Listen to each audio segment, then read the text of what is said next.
Can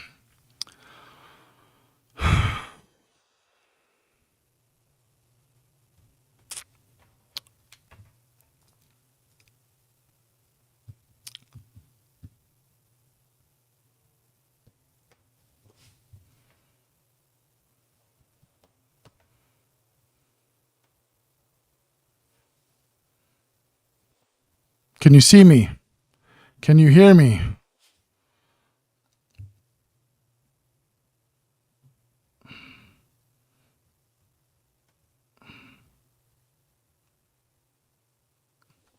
Back online. Back online. What do we got going, dude? What do we got going here, dude? Cobra Kai, back online. Back online. Let me know once you're here. Back online. Back online. Jeez Louise. That was bullshit. That was bullshit. I don't know what was even happening right there. That was some bullshit. There was some bullshit. Oh, I should probably change the image, huh? Let's change it.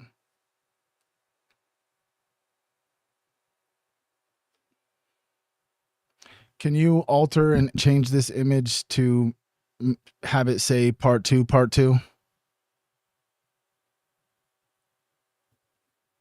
Welcome back, welcome back. Part 2, part 2. You know what I'm saying? That was weird. I had to just turn, I was like connected. I think my VPN or something was connected to a different country or something because it started messing up. And as soon as I like manually disconnected, all of everything just all of a sudden just loaded up all at one time. We're back up in here. Thank you guys. Sorry about that, dude.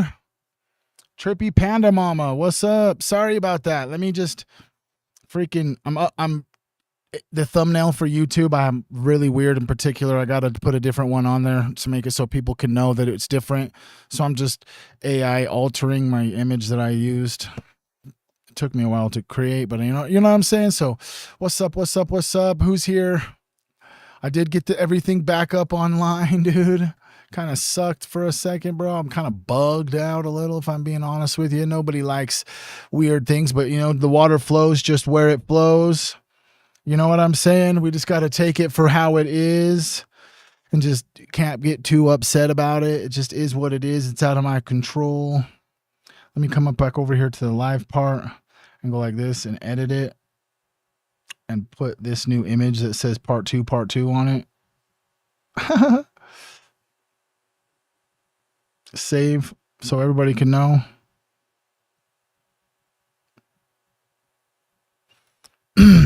Hello.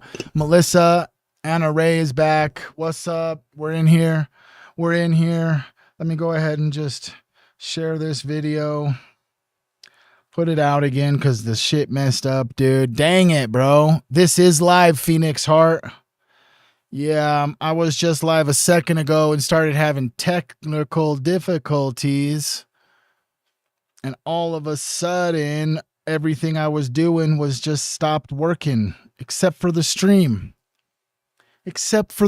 How weird is that? My internet just stopped working, bro. And then all of a sudden, the stream just keeps going.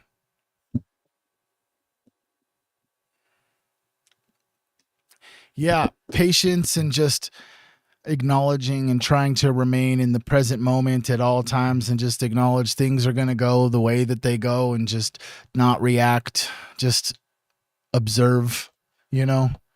We have no idea what happened, but let's get right back into this, bro. Welcome back to Is the Bible Occult? Part 2. It's the second part of part 2.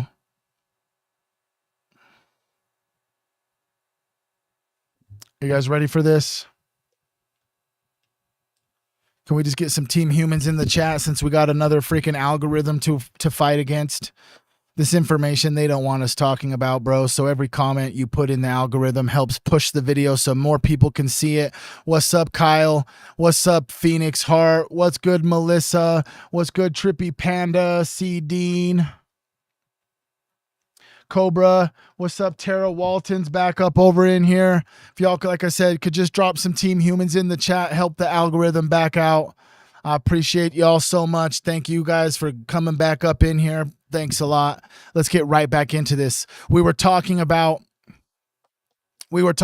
Cain and Abel, right? Well, Mind Unveiled was talking about Cain and Abel, not us specifically, but they were talking about how Eve, she announced that she had a baby named Cain, but she never actually announced anything regarding Abel. So let's just get right back into this. And she again bare his brother Abel, and Abel was a keeper of sheep, but Cain was a tiller of the ground. Now let's stop right there, because there's a lot going on in just these 2 verses. In part 1, we pointed out how Eve says she has gotten a man from the Lord. And we'll get back to that phrase in a moment. But notice, she only says it for Cain. Abel's born in verse 2, and there's no announcement at all. Nothing from the mother. So why does she announce one son and not the other? Is there a reason? And it's also important to note the jobs here, because Abel is given the sheep, but Cain is assigned to the ground. The word for ground is Adamah, the same feminine Adamah we just watched take the curse. Something to consider. But first, pull up the bloodline chart from the beginning of the 1611 King James Bible. We have Cain's line running down the left, Seth's line running down. Okay. We just got a whole influx of people on Facebook, so on the right. I just got to do this real fast, okay? Come up over here, let's go youtube.com/Tripoverdrip. Wait, whoa. Let's just get rid of that then. youtube.com, let's go. There we are, right there. Let me just click this, click that. Copy that. Let me just go ahead and drop that in the Facebook chat. Boom. If you're on Facebook, your viewing experience is going to be way better if you just come over to at least YouTube. My blue can. Choose when you come down. Where? They're upstairs, I think, on the computer desk. But yeah, if you're on Facebook, bro, you're going to have a better time watching this on YouTube. Click the link that I just put in the chat. I actually just pinned it to the top of the chat so you can head over to YouTube. Make sure if you go to YouTube, hit that subscribe button. And then you could just put like a green, a red, or a yellow heart in the chat just so I know that you came from Facebook over to YouTube. I appreciate you guys. Thank you all for being here.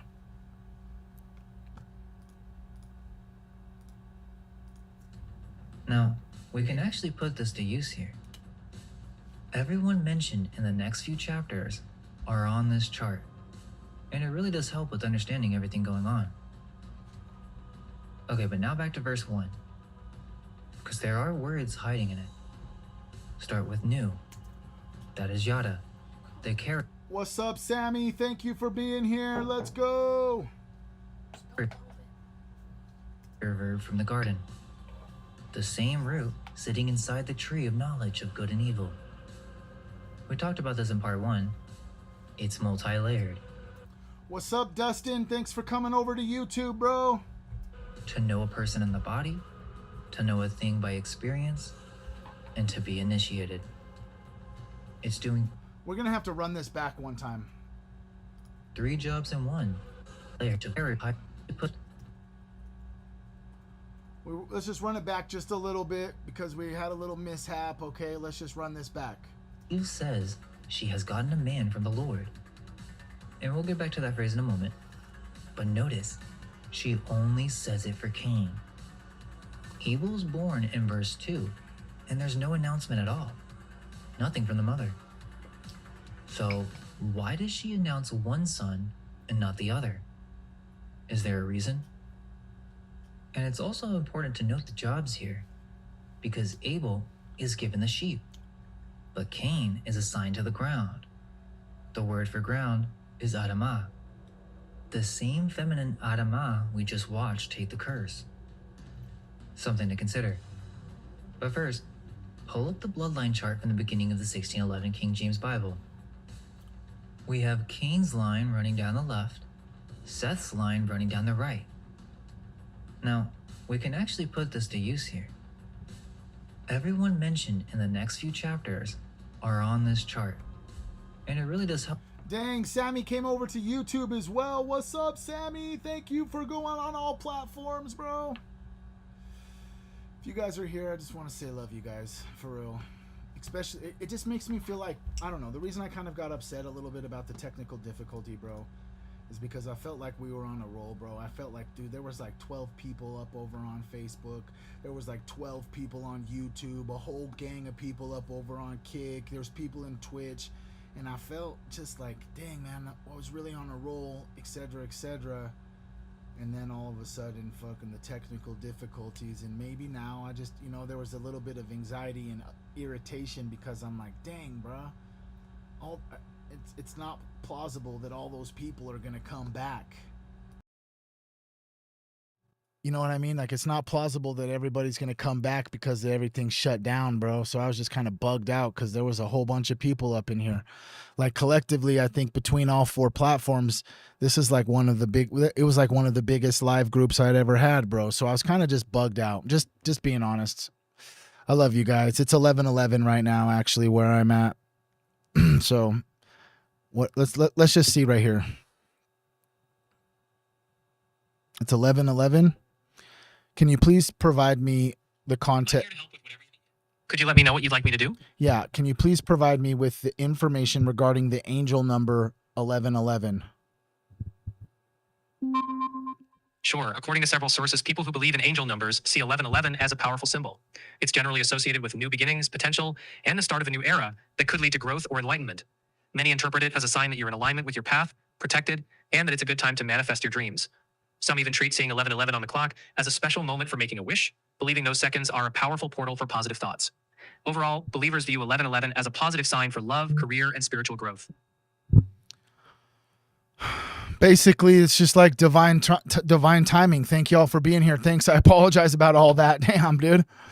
You know what I'm saying? That's basically what the 1111 said, is that I'm just getting an affirmation hug from the universe that I'm right where I'm supposed to be. And so that just energetically just made me feel a lot better about the fact that we had technical difficulties. Thanks. I appreciate that.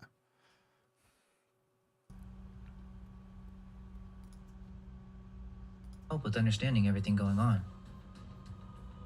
Okay, but now back to verse 1. Because there are words hiding in it. Start with new. That is yada, the carrier verb from the garden. The same root sitting inside the tree of knowledge of good and evil. We talked about this in part 1. It's multi-layered. To know a person in the body, to know a thing by experience, and to be initiated. You're right, Sammy. You're right. I probably should stop doing that. You're right. Let me just do that right here at least. Change it out. I don't need to look at live viewers, bro. It doesn't matter.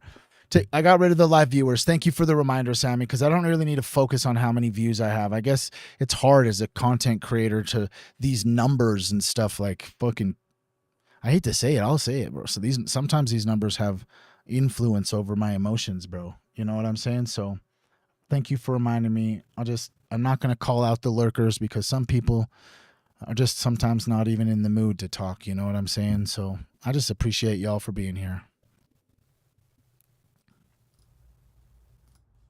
Doing 3 jobs in one, and the Bible never splits them apart. Now back to our announcement. I have gotten a man from the Lord. As we discussed, the Hebrew verb here is kana, and kana is a purchase word, to acquire something, to possess it. And that is literally where Cain gets his name. Cain means possession. So, Eve's not just celebrating here. She is announcing an acquisition. And the strange part is, who's the acquisition with? Because the Hebrew reads closer to, I have acquired a man with Yahweh, with the power. The first child ever born on this earth is announced like a transaction. And apparently, the other party is the Lord. The rabbis noticed this a long time ago, and they say that power was Samael, the angel who came upon the serpent, and that Cain was his child. Whoa.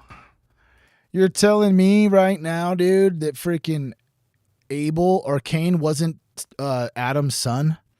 That it sounds as if like some godlike being, maybe one of the other beings that were in Eden, because the garden was built in the east of Eden, meaning that the total area of Eden was not just the garden. So maybe one of those other beings named Samael saw Eve after she was created and then had a child, and they named it Cain, which Cain means possession. But that is tradition, not Genesis. So you can take that how you wish. But you have to admit, the text on its own is already pointing in a strange direction. And notice something else. Adam does not name this child. We can assume that Eve does. Adam is only in this verse for exactly one word. Keep that in mind, because Eve is going to speak at the very end of this chapter. And that's important, because the story of Cain and Abel starts with the mother and ends with the mother. So why is there no announcement for Abel? Let's just see.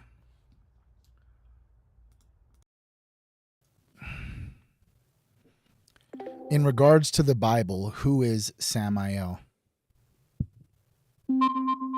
Samael is not directly mentioned in the canonical Bible. Instead, he appears in Jewish folkloric and mystical traditions, as well as in pseudepigraphal texts like the first and second books of Enoch and the Apocalypse of Baruch.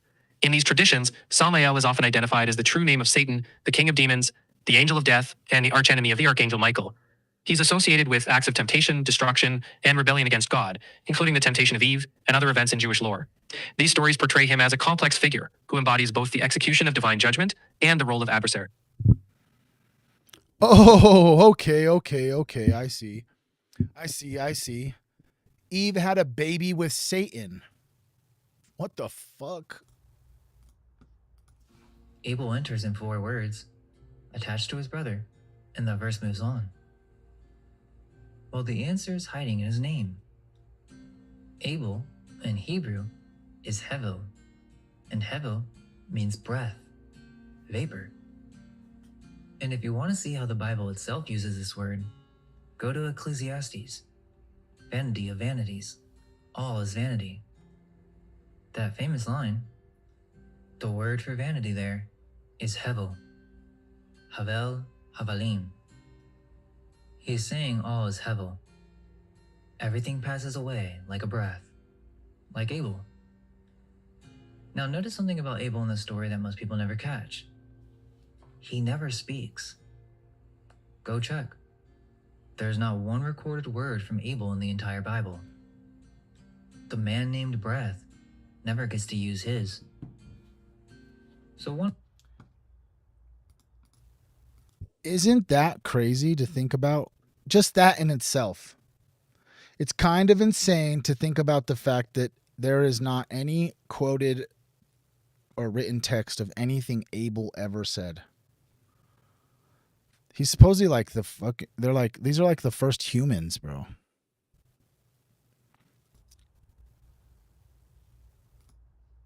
brother is named Possession, announced by the mother, Bible. The man named Breath never gets to use his. So one brother is named Possession, announced by the mother, obtained with a power. The other brother is named Breath, born in silence and kept in silence. It's almost like the names were given as a preview of the whole story. Then notice that Cain was made a tiller of the ground. The Hebrew is Ovid Adamah, a worker of the Adamah, the same Adamah that took the curse a few verses ago. And remember Adam's own sentence, chapter 3, verse 23. God sent him forth to till the ground, from hence he was taken. Which means the firstborn inherits the cursed labor. The child that was gotten with the Lord is now bound to the very soil the Lord just cursed. And it's important to keep an eye on the ground, because the Adamah is not finished yet. She's going to open her mouth. So Abel, a keeper of sheep, which sounds normal until you ask a simple question, a keeper of sheep for what? Because go back to chapter 1, verse 29. God gave man every herb-bearing seed and the fruit of every tree. To you it shall be for meat. Plants. That was the food. Nobody in this story has permission to eat animals just yet. That permission does not come until after the flood in Genesis 9, which we'll get to. So there's no meat on the table. Well, maybe. Milk, maybe. But the first time we actually see this flock get used for something is an altar, and with no real explanation either. So those are the two names, and we can start to see the deeper meanings. But there is one more secret hiding here, and it only comes once you combine them together. So let's get to it. Genesis 4, verse 3. And in process of time it came to pass that Cain brought of the fruit of the ground an offering unto the Lord. And Abel, he also brought of the firstlings of his flock, and of the fat thereof. Now before anything else, look at that opening phrase, in process of time. The Hebrew there is miketz yamim, and it literally reads, at the end of days, after some unknown stretch of time, at the end of days, the brothers show up with offerings. The Bible does not tell you how many years passed, it just cuts to the altar. So really ask yourself, who told them to do this? Because there's no command to do so. In chapter 1, God hands out the diet, plants. Chapter 2, the only command is about a tree. Chapter 3, the curse. And the curse talks about bread and sweat and herbs, so to be farmers. Isn't that crazy, huh? Like, who commanded them to bring offerings to the Lord? It's kind of an interesting perspective, because that's just the way that the verses say it happens, is all of a sudden they just start offering sacrifices, basically. Nowhere in the story so far has anyone been told to bring an offering, and nobody has been given permission to kill an animal. There's no instruction anywhere. And yet, in verse 3, both brothers just know what an offering is. They know to bring one, and they know who to bring it to, unto the Lord. But the question of why never gets explained. So where did they learn it? I just want to point out as well, look at this historic art. They got them gosh darn cymatic frequencies inside of the freaking architecture over here inside the windows.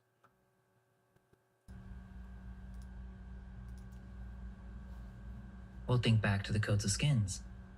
The only time anyone in this story has ever seen an animal die is when the Lord God killed one himself and turned it into clothing. That's the only precedent that exists.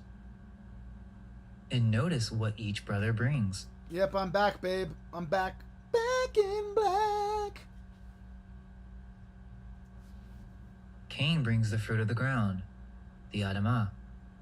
So the farmer of the cursed soil brings what the cursed soil grows. Abel brings the firstlings of his flock and the fat thereof. Take note of those two details, the firstborn animals and the fat, because those exact items are going to show up later, written into law. But again, why the firstborn? And why does it need to be a baby animal? Okay, so we have two offerings. And if you've ever seen a dramatization of this story, it's always the same depiction. Cain is working very hard day and night in the fields. Obviously, he did put a lot of work into tilling the ground and producing these fruits. On the other hand, Abel's always depicted as if he were just playing in the fields, singing and making music, while Cain does all the real hard work. Now, I'm not saying that's proof, but if you've ever watched a Bible cartoon or movie, it's always depicted in the same manner. I bring this up because the whole surface level moral of the story here is that Cain did not put his heart into his offerings, and that's why God chose Abel's offerings over Cain's. But in order to even discuss this, Are we just going to ignore how bizarre it is that the second generation of man has to actually make offerings up to a god? One offering literally being the murder of an innocent animal. I mean, keep in mind, this is a story we teach to children. So if that's the surface level, then why does the Lord choose the meat over the fruit of the land? The fruit, without argument, takes more work. So why would Cain not put his heart into it? It's never explained. Well, let's read the actual verses and see. Genesis 4, verse 4 and 5. And the Lord had respect unto Abel and to his offering, but unto Cain and to his offering he had not respect. And Cain was very wroth, and his countenance fell. So there it is. One offering accepted, one rejected. But notice, the text gives no reason at all. This is exactly the gap where the heart answer gets inserted. And to be fair, that answer does come from the Bible. Hebrews chapter 11 verse 4 says, by faith Abel offered unto God a more excellent sacrifice than Cain. That's the New Testament, looking back at this scene from supposedly 1,000 years later and calling it faith. So I understand that aspect. And while we're here, let's deal with the jealousy answer too, because that's the one that most of you were given. Cain was jealous of his brother, and the jealousy became murder. Who else got that same story? Who else got the same story that's what Cain murdered Abel over was jealousy, that he was jealous. This is the second generation of humans, bro. And they're already introducing murder, jealousy, sacrificial offerings. Seems a lot more insane than the little Adam and Eve story that everybody gets told as they grow up as a human on planet Earth. What's up? Kevin is a human, bro. We're in some deep ass shit today, bro. We're in some deep ass shit, dude.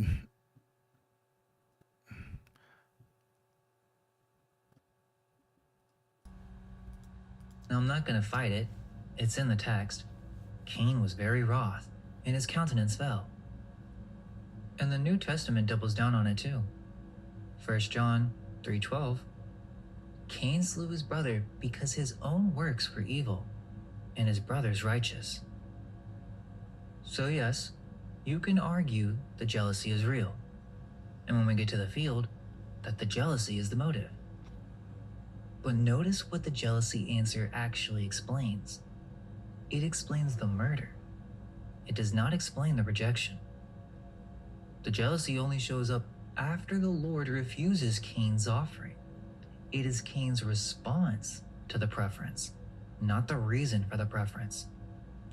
So even if I hand you the jealousy, and I will, the first question is still wide open. Why was one offering accepted? And one more thing that the text skips. How did the brothers even know whose offering was accepted? Genesis does not say that either. But the old traditions answered it. And they answered it in a very similar way. One of the ancient Greek translations of this verse says, the Lord kindled Abel's offering, set it on fire. And when Islam's commentators asked the same question, they gave the same answer. A fire came down from heaven and consumed it. That is how they knew. The fire came down and ate. That's a weird ass way to say that. That's a weird ass way to put that, isn't it? Is that fire came down from the sky and burned the offering? That's weird, bro. It's weird, bro. Keep that in mind. But now let's read what Genesis actually says. The Lord had respect unto Abel and to his offering. Unto Cain and to his offering he had not respect.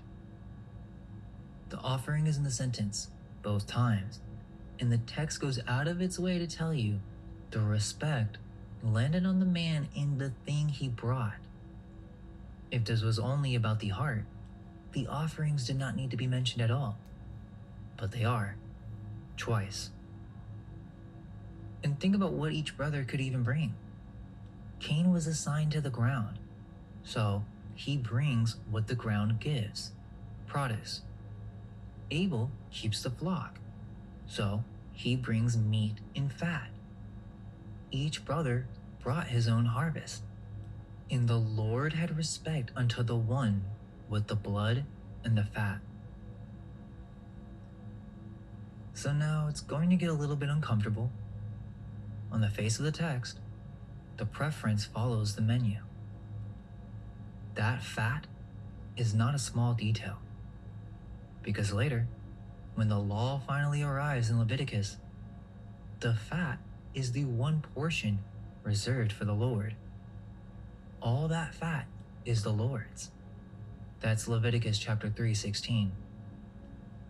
Abel brought the exact portion the law would one day demand, before any law existed. How did he know? But wait, let's slow down for a second. What does the Lord actually do with an offering? Think about it. What does it mean that he had respect onto it? What is he getting out of this? An offering is brought to someone, it is given, and someone receives it. So what exactly is being received here? Well, the Bible answers this question in its own words just a few chapters ahead. Genesis 8.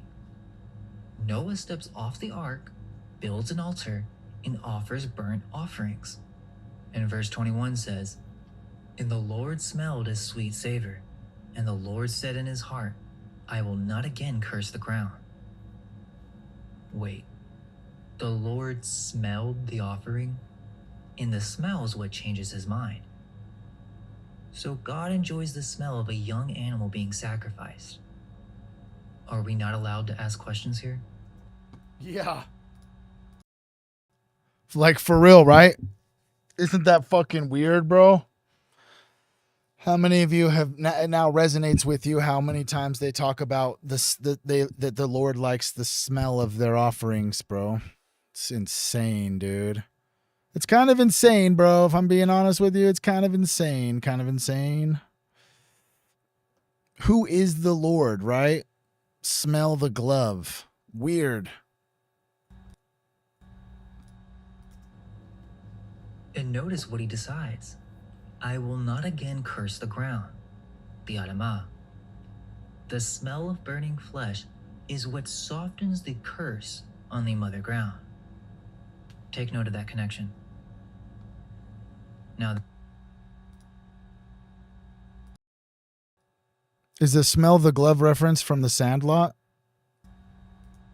that phrase, sweet savor, re'ach nikoach in Hebrew. It appears over and over again throughout the law, every time an offering burns. And then, in Numbers 28 verse 2, the Lord describes the daily offerings with his own mouth. Wait a second. You're like actual homies with Squints, like you know him personally. That's sick as fuck, bro. That's tight. Listen to what he says. That film was recorded in Utah as well. Chauncey, he grows some of the best weed in LA. Hell yeah. Shit, I want some weed from Squints. Just kidding. My offering in my bread, for my sacrifice is made by fire. For a sweet savor unto me shall ye observe to offer unto me. My bread. That's not me interpreting. That's the Lord's own vocabulary for sacrifices. His bread, his sweet savor.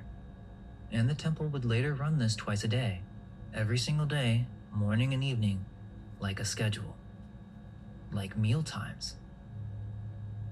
Now I'm just going to leave that right there, because this story gets much deeper than it looks.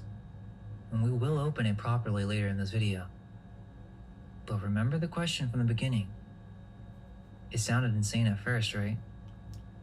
Maybe it sounds a little less insane now. So Cain is furious. I mean, wouldn't you? He's out here working all day, and nothing he does will ever gain the respect of the Lord. Remember, the ground is cursed, and he was made to till the ground. So of course his countenance fell. And really think about the setup here. Cain was assigned to the cursed ground, and then his offering from that cursed ground gets rejected. Was he ever going to win? And now, for the first time in this story, the Lord speaks directly to Cain. Verse 6. And the Lord said unto Cain, Why art thou wroth? And why is thy countenance fallen? If thou does it well, shall thou not be accepted? If thou does it not well, sin lieth at the door, and unto thee shall be his desire, and thou shalt rule over him. Now there's a lot there. First, sin lieth at the door.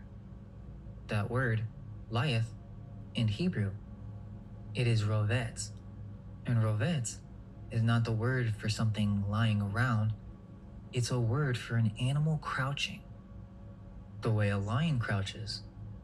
In fact, the Bible uses this exact word later for Judah. He crouched as a lion. Genesis 49, verse 9.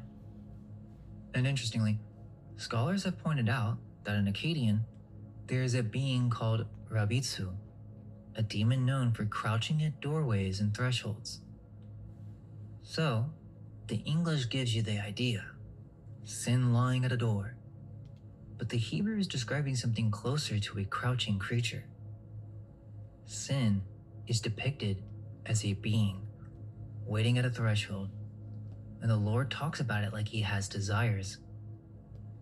Which brings us to the strangest part of the speech. Unto thee shall be his desire, and thou shalt rule over him. Does that sound familiar?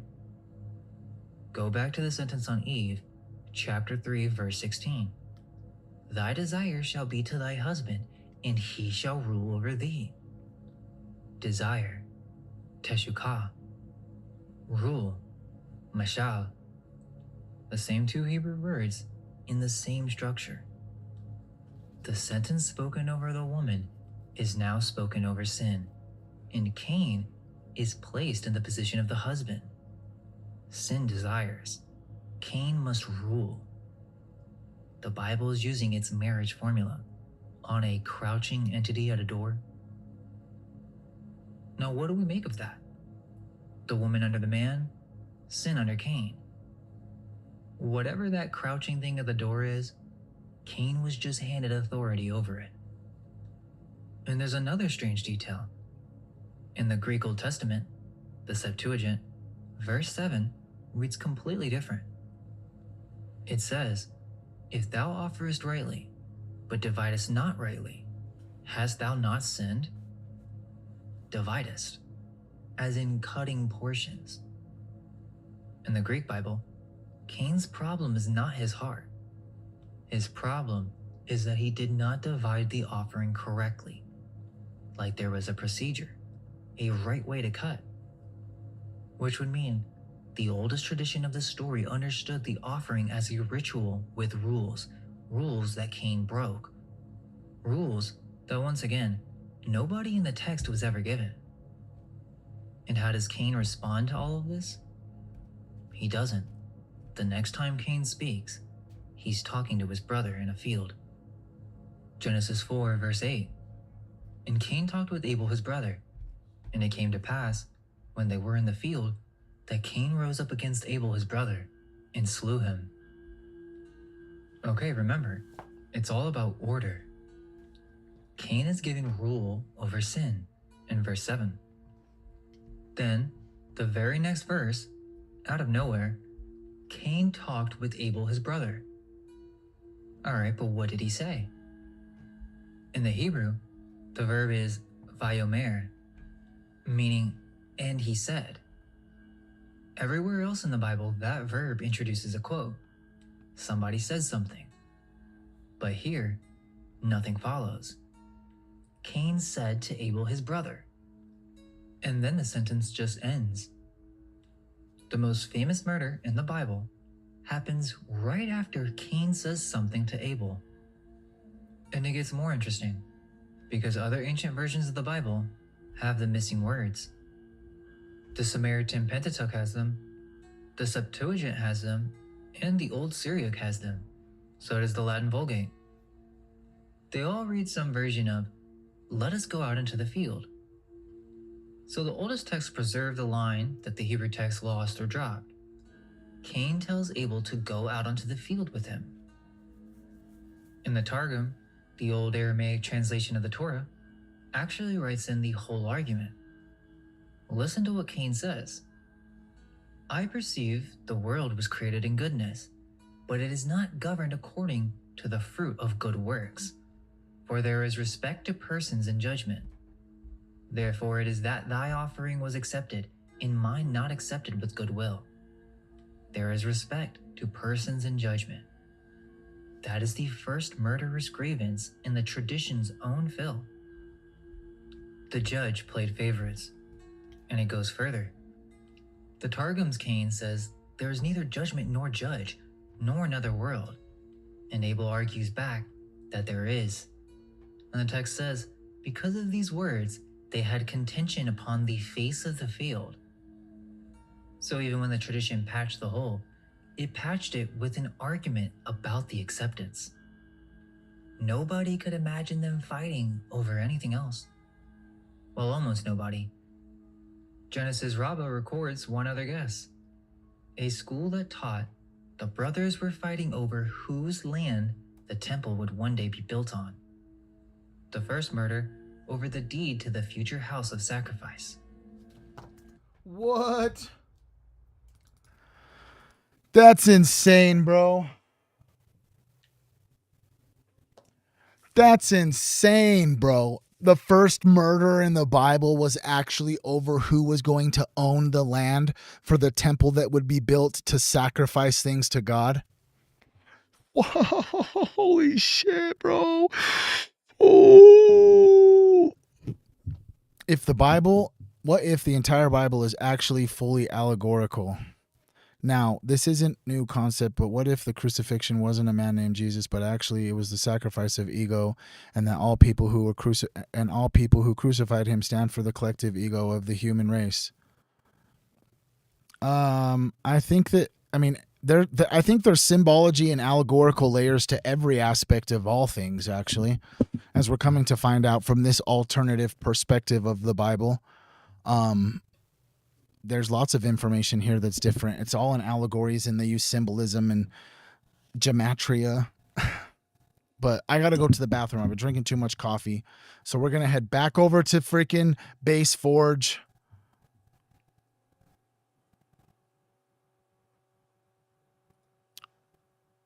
I'll be right back. I'm going to the bathroom. That and this and pass it off as magic, I'm fully convinced. For real, someone was probably sitting on a cliff, looked out at that, and was probably like,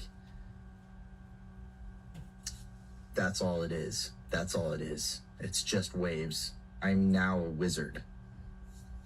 For real. Telekinesis, it's sonic levitation. You can do it with energy too. And it makes you can trap particles in a tube with just sound. You can do this with a laser too. Same concept, except with a laser, you can literally break the molecular bonds of metal and rock. If the wizard knew what the laser was going through, he could bend it like a Jedi. Telepathy. Got it. That's how we transmit all data anywhere. This is how radio stations work. Exactly. Wizardry. Moses with the snake staff. Moses was a wizard. Would probably just had knew about electricity, put it through some ball bearings in some oil, made it crawl like a snake. Ferrofluid, you can make it dance. Same concept. It looks like magic, dude. It looks like magic because it kind of is. Any sufficiently advanced technology is indistinguishable from magic. I can't remember who said that, but you show me that 1,000 years ago, I'd be like, wizard, he knows about it. He knows everything. He knows it all. And then you can record it in these things and then show and teach other people your wizardry. First capitalist ever was a wizard. Now you got to sit in one of these and learn the boring way. This video is 1 minute long. If you know everything about water that I'm about to show you in this video, I'll buy you anything you want off the dollar menu. Let's go. This is an atmospheric water generator. It pulls the water from the air so that you can drink it. That's what it looks like commercially, and you can put one of these anywhere in your home. You don't need a well. You just plug it in, and it pulls water from the air. Cactus needles work the same way in the desert. We can put water into the air by hitting it with ultrasonic vibration, and it creates mist. That mist eventually falls down from the sky in rain that gets caught in these Hindu stepwells, which are many thousands of years old. Sometimes the Indus even put lingams in the river to purify the water. When light passes through little water droplets, it can create the entire spectrum of color. But the deeper you go into water, the more color it filters out.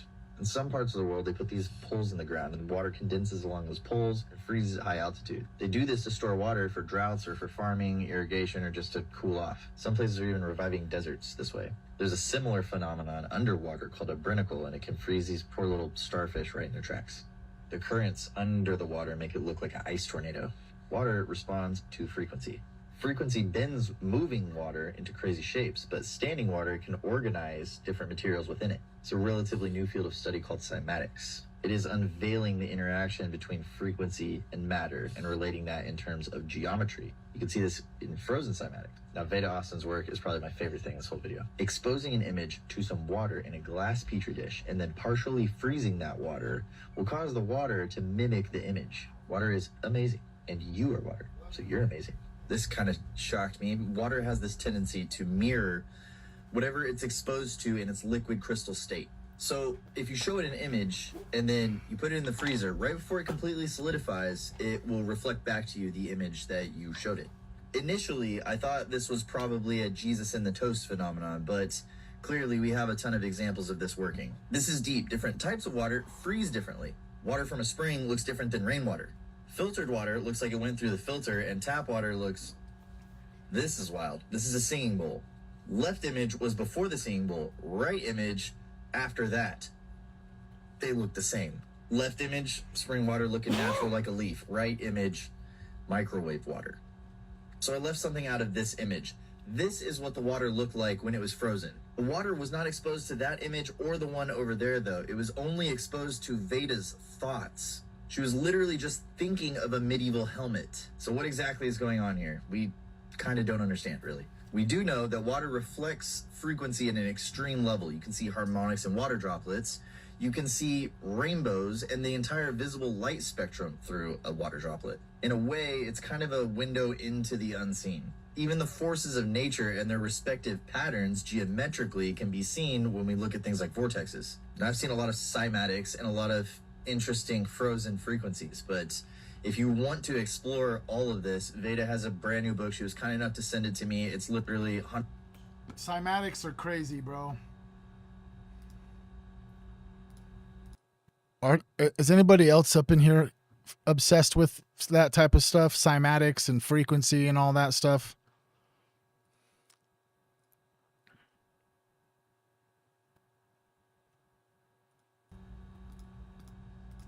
So is that all? What did Cain say to his brother? What did they talk about? The text will not tell us. And what did he kill him with? The text doesn't say.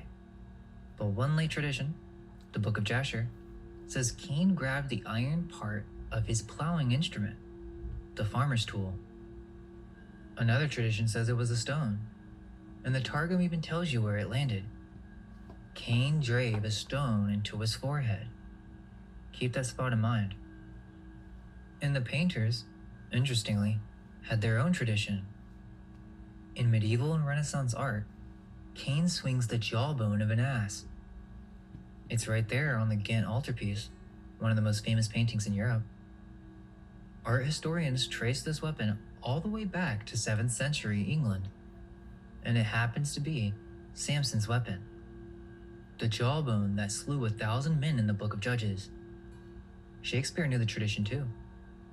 In Hamlet, he looks at a skull and calls it Cain's jawbone that did the first murder. So the Bible hands Cain no weapon at all, and the imagination throughout the centuries reached for a jaw, the bone of eating. But the heaviest answer is in Genesis Rabbah. The rabbis taught that Cain had watched where his father slaughtered the bull for sacrifice, and he killed him from there, from the place of the neck, from the place of the signs. The signs are the windpipe and the gullet, the exact cut points of ritual slaughter, the way a priest kills an offering. So, the tradition's own memory of the first murder is that Cain killed his brother the way you kill a sacrifice. Wait a second. Wait a second. That's insane. Nobody wants to talk about the fact that he used a specific ritual to kill his brother. Just the way that you would sacrifice a lamb to the Lord, that ritual, the rules you would use to make sure that your offering was accepted, which he had already learned where his mistakes were, because his offering was already rejected because of the way that he didn't follow the rules in the ritual. Seems kind of crazy. So in one verse, after God talks about sin with Cain, telling him to rule over sin, which we discussed is portrayed as a being, we get the first human death in the Bible, and it is a brother. So this is about brothers. Is this the beginning of the brotherhood? He was just told he could rule over that crouching thing, and the next thing the text records, it ruled him. And then the Lord shows up with a question. Verse 9, and the Lord said unto Cain, where is Abel thy brother? And he said, I know not. Am I my brother's keeper? Now let's think about that. Because of that textual problem in verse 8, these are actually the first recorded words Cain ever speaks in the Bible. This is the first quoted sentence out of the first human ever born. And on the surface, it's a lie, followed by a question. I know not. Am I my brother's keeper? So, it's presented as if Cain is being sassy to God. And again, why does God even need to ask this? This is the second time an all-knowing God comes down to ask a question he should already know the answer to. That is kind of an interesting aspect. Wouldn't you agree? That's an interesting perspective. If God is all-knowing and omnipresent, why does he repeatedly ask where the other people are at? Where art thou? Where is Abel thy brother? I mean, if he really knew everything, he would already know everything, right? He asked the father, where art thou? And now he's asking the son, where is thy brother? Keep that pattern in mind, because we're going to... Bo Jiden. What's up, Bo Jiden? What's up, Bo Jiden? I don't know who Bo Jiden is, but I'm happy you're here. see more of this hiding thing. Adam hid from the presence of the Lord. Watch what Cain's about to do. And that word, keeper, the Hebrew root is shamar, to keep, to guard. Where have we seen that word before? Adam was placed in the garden to dress it and to keep it. The cherubim were posted to keep the way of the tree of life. The whole story so far has been about who keeps what. And now the first murderer throws the word back at the Lord like a joke. Am I my brother's keeper? The Lord answers, verse 10, What hast thou done? The voice of thy brother's blood crieth unto me on the ground. So let's take this in. Abel, the man named Breath, the one who never got a single line of dialogue, finally gets a voice after death. And it is his blood that speaks. The New Testament confirms that that voice never shut off. Hebrews says of Abel, he being dead, yet speaketh, present tense.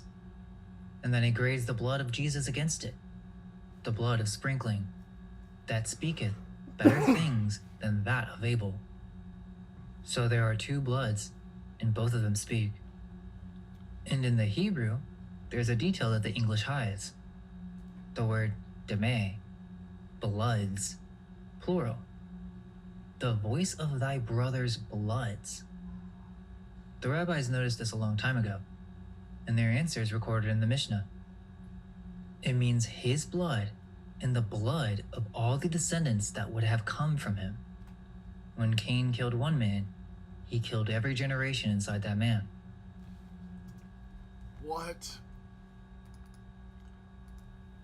Dude, if you really think about it like that, bro, murder really becomes kind of crazy, huh? Because you're not just killing one human. Theoretically, you're killing all the humans that could ever come from that human, no matter the amount of generations.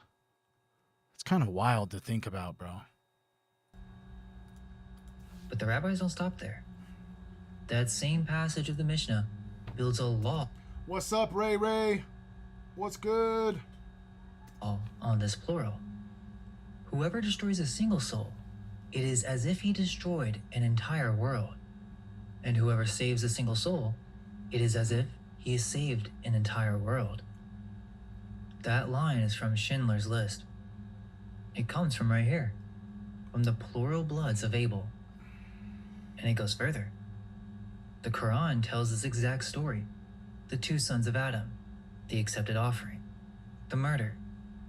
And immediately after, the Quran says, for that cause we decreed for the children of Israel that whoever kills a soul, it shall be as if he had killed all mankind. For that cause. And here's the thing that nobody notices. That decree is not written anywhere in the Old Testament. Before the Quran, it exists in exactly one place. The Mishnah, the rabbi's oral law. The Quran even files it under Israel's name. So the Torah, the Mishnah, and the Quran are all chained to one plural noun in Genesis 4. And since we're discussing the rabbis, there is one more thing they said about this verse. Rabbi Shimon ben Yochai, one of the most important names in the whole tradition, said this, and he prefaced it by saying, it is difficult to say, and impossible for the mouth to enunciate. He compared it to two wrestlers fighting before the king. The king watched the whole match and could have separated them at any moment. He did not wish to, and one overpowered the other and killed him. And as he died, he screamed, who will demand justice for me before the king? That's on record 1800 years ago, from the generation of rabbis whose teachings became the Mishnah itself, reading the same verse we are reading, because the blood cries unto the Lord. And the rabbi asked, who else was standing there watching the field? Then verse 11, and now art thou cursed from the earth, which hath opened her mouth to receive thy brother's blood from thy hand. So two things just happened. First, I told you to watch for the curse word, arur. It landed on the serpent, then it landed on the ground. It never touched a human in Eden. Well, here it is again, and this time it lands on Cain. The first human being cursed in the Bible is not Adam, and it's not Eve. It's Cain. And notice where his curse comes from. Cursed from the earth. The curse travels serpent, onto thy belly, remember? Then the ground, and now out of the ground into the man who works it. But look at what the ground is doing. She opened her mouth. That is the King James, word for word. The Adamah, the feminine ground, opened her mouth and received the blood. What the shit? Is that where Lilith comes from, bro? That confirms it, right there, no question. The ground is feminine. I told you she's in every single story. And remember chapter 2. Before the garden, a mist went up and watered the whole face of the ground. the face of the ground was given water. Now her mouth is given blood. The first one to actually swallow anything in this whole affair is the mother ground. So the question is, who is responsible for this blood? Who cursed the ground in the first place? Who made Cain responsible for tilling the fields? And verse 12 closes the sentence. When thou tillest the ground, it shall not henceforth yield unto thee her strength. Slow down, because there's two big details. Her strength, that is the second feminine pronoun that King James gives the ground in 2 verses. And second, that word, henceforth, so she shall not, from now on, yield her strength to Cain. Which means, up until this very moment, she did. The cursed ground was still yielding her strength to Cain this whole time. His fruits were real fruits. The ground was working for him just fine. So if the heart answer says Cain brought lazy leftovers, the text here says otherwise. Then what was the reason? A fugitive and a vagabond shalt thou be in the earth. Did you notice that? In the earth. Take note of that phrase. So Cain responds. Verse 13. My punishment is greater than I can bear. And that word bear is the same verb this chapter opened with. Eve bare Cain. In English, to bear a child and to bear a burden is one word, because bearing is carrying. The mother carried him in. Now he cannot carry what he did. But the Hebrew goes further. The verb is nasa, to carry. And nasa is also the Bible's word for forgive. To forgive iniquity is to lift it, to carry it away. The same verb. So, Cain's line reads 2 different ways. My punishment is greater than I can bear, or my iniquity is greater than can be forgiven. And the Septuagint went the second one. The Greek reads, my guilt is too great to be forgiven. So which is it? Is the weight too heavy, or is Cain beyond forgiveness? And look at verse 14. Behold, thou hast driven me out this day from the face of the earth, and from thy face shall I be hid, and I shall be a fugitive and a vagabond in the earth. And it shall come to pass that everyone that findeth me shall slay me. But hold up. Read the Lord's actual sentence again, and then read what Cain just said. The Lord said the ground stops yielding, and Cain would be a fugitive and a vagabond. That's it. Cain is the one who adds the rest. Driven from the face of the earth, hidden from thy face, everyone will slay me. Cain is declaring this punishment on himself. That's something usually skipped over in Sunday school. And here's the hiding we were talking about. Adam hid from the face of the Lord. The Son declares he shall be hid from it. And he says it, from the face of the earth. Remember part 1? The face of the waters, the face of the deep. The mist watering the face of the ground. And now, the face of the earth. The same face language. So she has a face. Okay. What?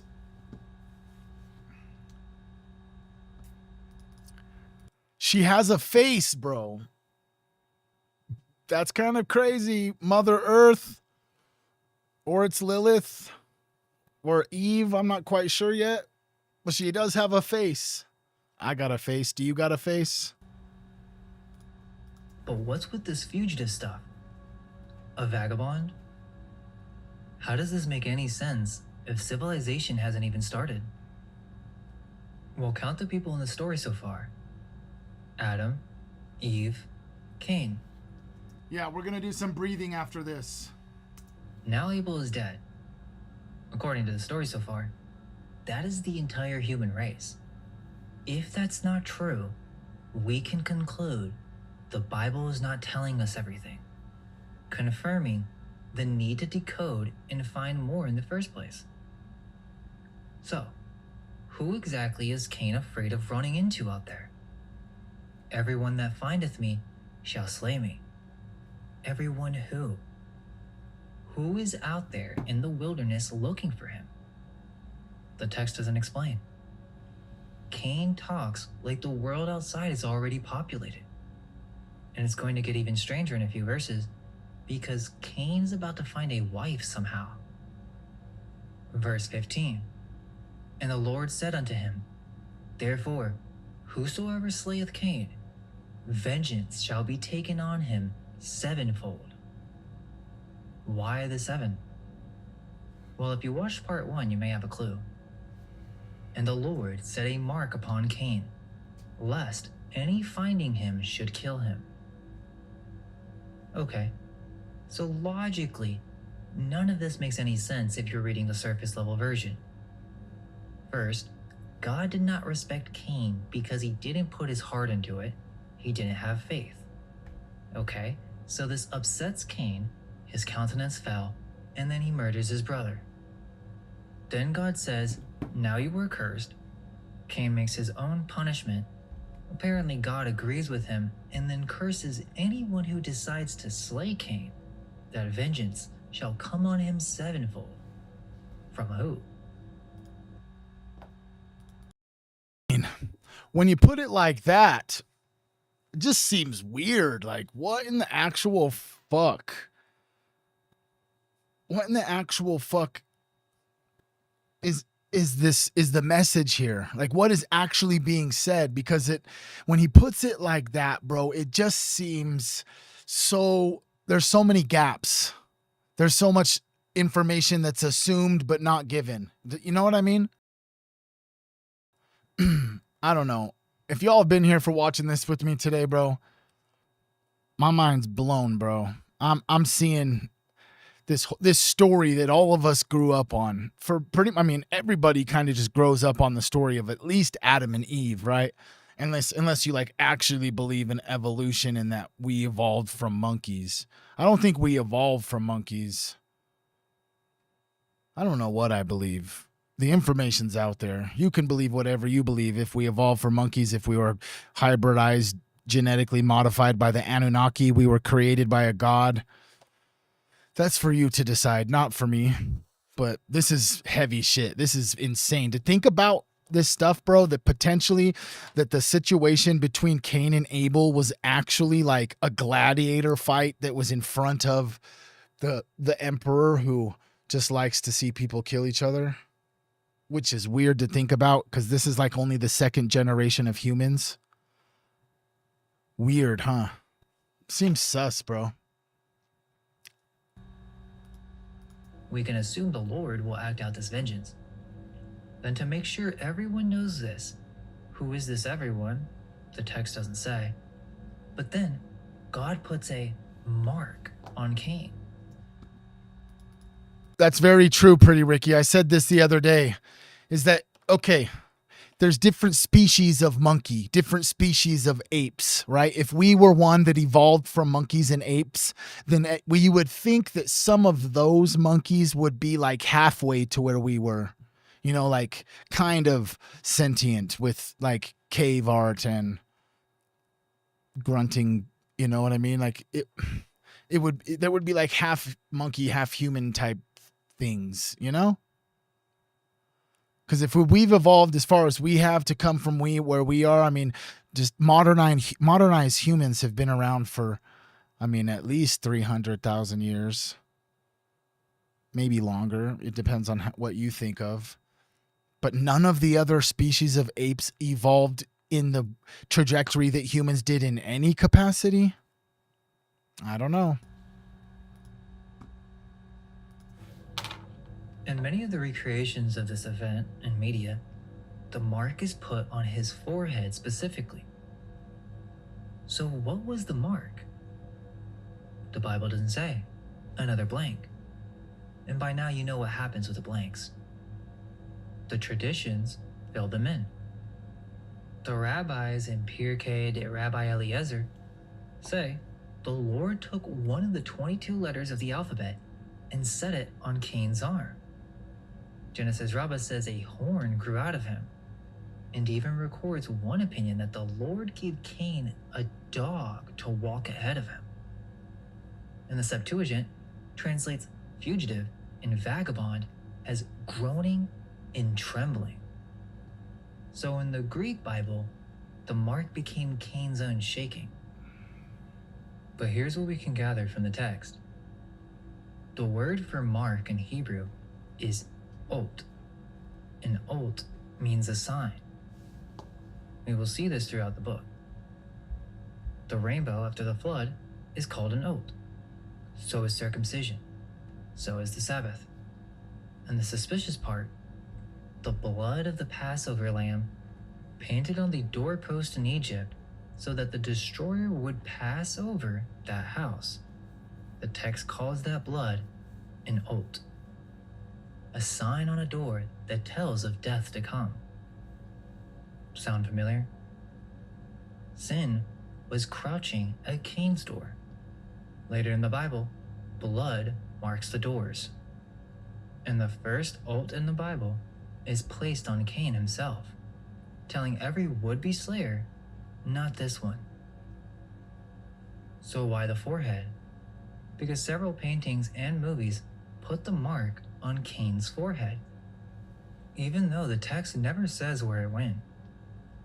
Keep in mind, this is where the pineal gland sits. But the Bible does know forehead marks.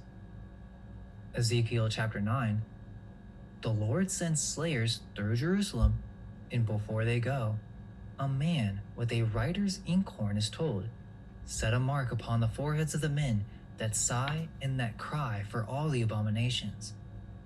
Then the slayers get their orders.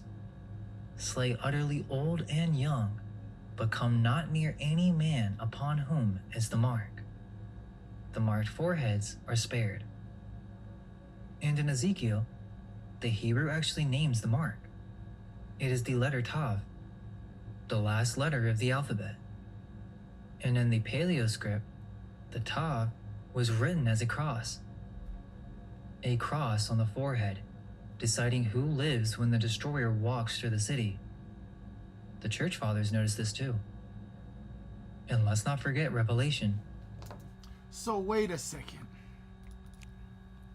Wait a second.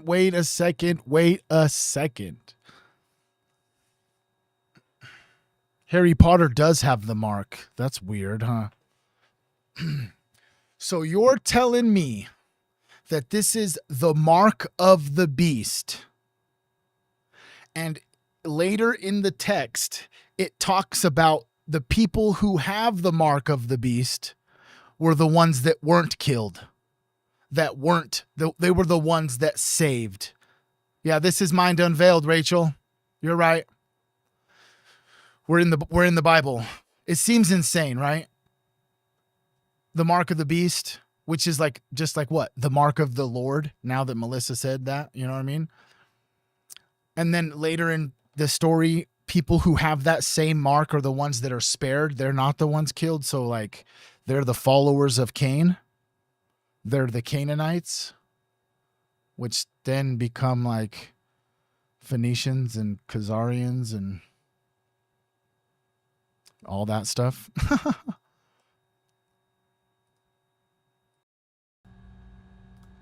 Which runs on 2 forehead marks. The servants of God are sealed in their foreheads before the wrath comes, his name written in their foreheads. And the beast marks his own people in their right hand or in their foreheads, and no man might buy or sell without it. So, a mark that decides who the destroyer passes over, Cain, Passover doors, Ezekiel's forehead, Revelation's seal. That's not a coincidence, and it starts right here in Genesis 4, where the first protected man in the whole system is the murderer. Verse 16, And Cain went out from the presence of the Lord and dwelt in the land of Nod, on the east of Eden. The land of Nod. Nod, in Hebrew, comes from the verb to wander. It's literally the land of wandering. And notice, east of Eden. The garden was planted eastward. The cherubim were posted at the east of the garden. Everything in the story keeps moving east. So Cain's out, marked, protected, cursed from the ground, walking in the land of wandering, a fugitive and a vagabond. The very next thing he does is he builds a city.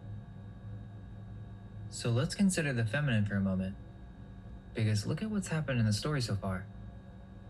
The ground took the curse for Adam's sake in his place. Then she opened her mouth and took the blood. Then her strength was withdrawn. The woman was sentenced to sorrow and put under rule.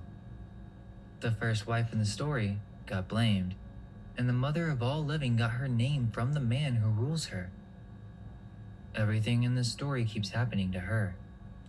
She receives the curse, she receives the blood, and she receives the sentence. Keep all of that in mind, because for the first time in the Bible, women are about to enter the story by name. So Genesis 4, verse 17. And Cain knew his wife, and she conceived, and bare Enoch. And he builded a city, and called the name of the city after the name of his son, Enoch. Two big questions in one verse. First, Cain knew his wife? What wife? Where did she come from? Remember, Adam, Eve, Cain. That's the cast so far. The standard answer, and it's a real answer, is Genesis 5, verse 4. Adam begat sons and daughters. So, Cain married his sister. The book of Jubilees says it outright and even gives her a name. Awan, Cain's sister. Okay, but hold up. Why don't we get a story about them? Because notice what that cost. To defend the text, you have to accept that the entire human race comes from incest. And the Bible just decides not to mention it. Or, there's another reading. The one Cain himself already told us. Everyone that findeth me shall slay me. There were people out there, and the text never explains who, and the Lord never corrects him. So you have to choose. Either answer you pick, you're filling in a blank the Bible left open. That's what in the fuck? Bro, that's a heavy hitter, bro. That's a heavy hitter, bro. Because there really is only one or two conclusions. Either it is incest, or there were other people. The Bible that God created Adam and Eve, and then God just kept creating humans, and we just only followed the story of the first ones created. Or were there already other versions of beings or humans type things here when Adam and Eve were created? Because that's the two options, like you said. It's either that they were reproducing with their cousins and their brothers, probably just brothers and sisters, probably actually just Adam, Cain, Eve, and some, you know what I'm saying? That means that Cain would have to have, I don't know. It seems kind of crazy, bro. Just take note of which one you reach for, and ask yourself why. Then the second question, the fugitive builds a city? Read it again. We can assume it's the Lord speaking.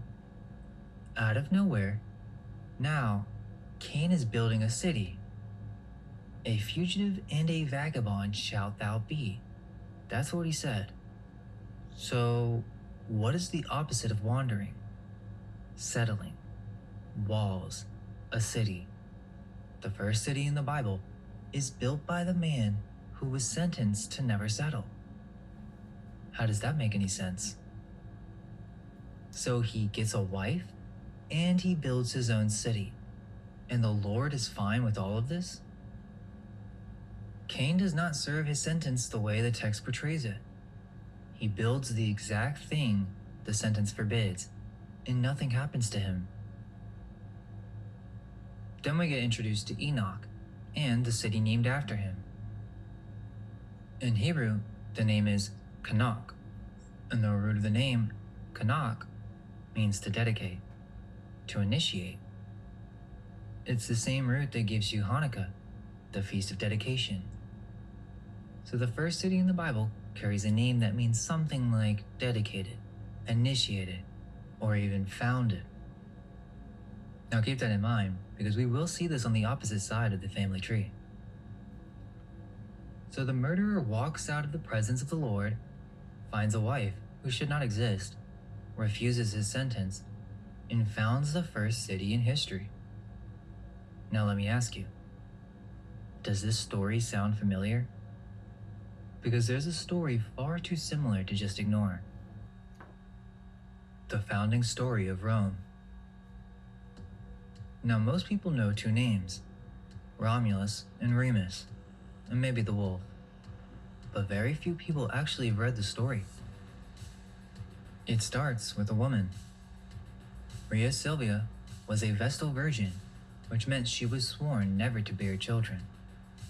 But she conceives anyway, twins, and when she's asked who the father is, she names a god, Mars, the god of war.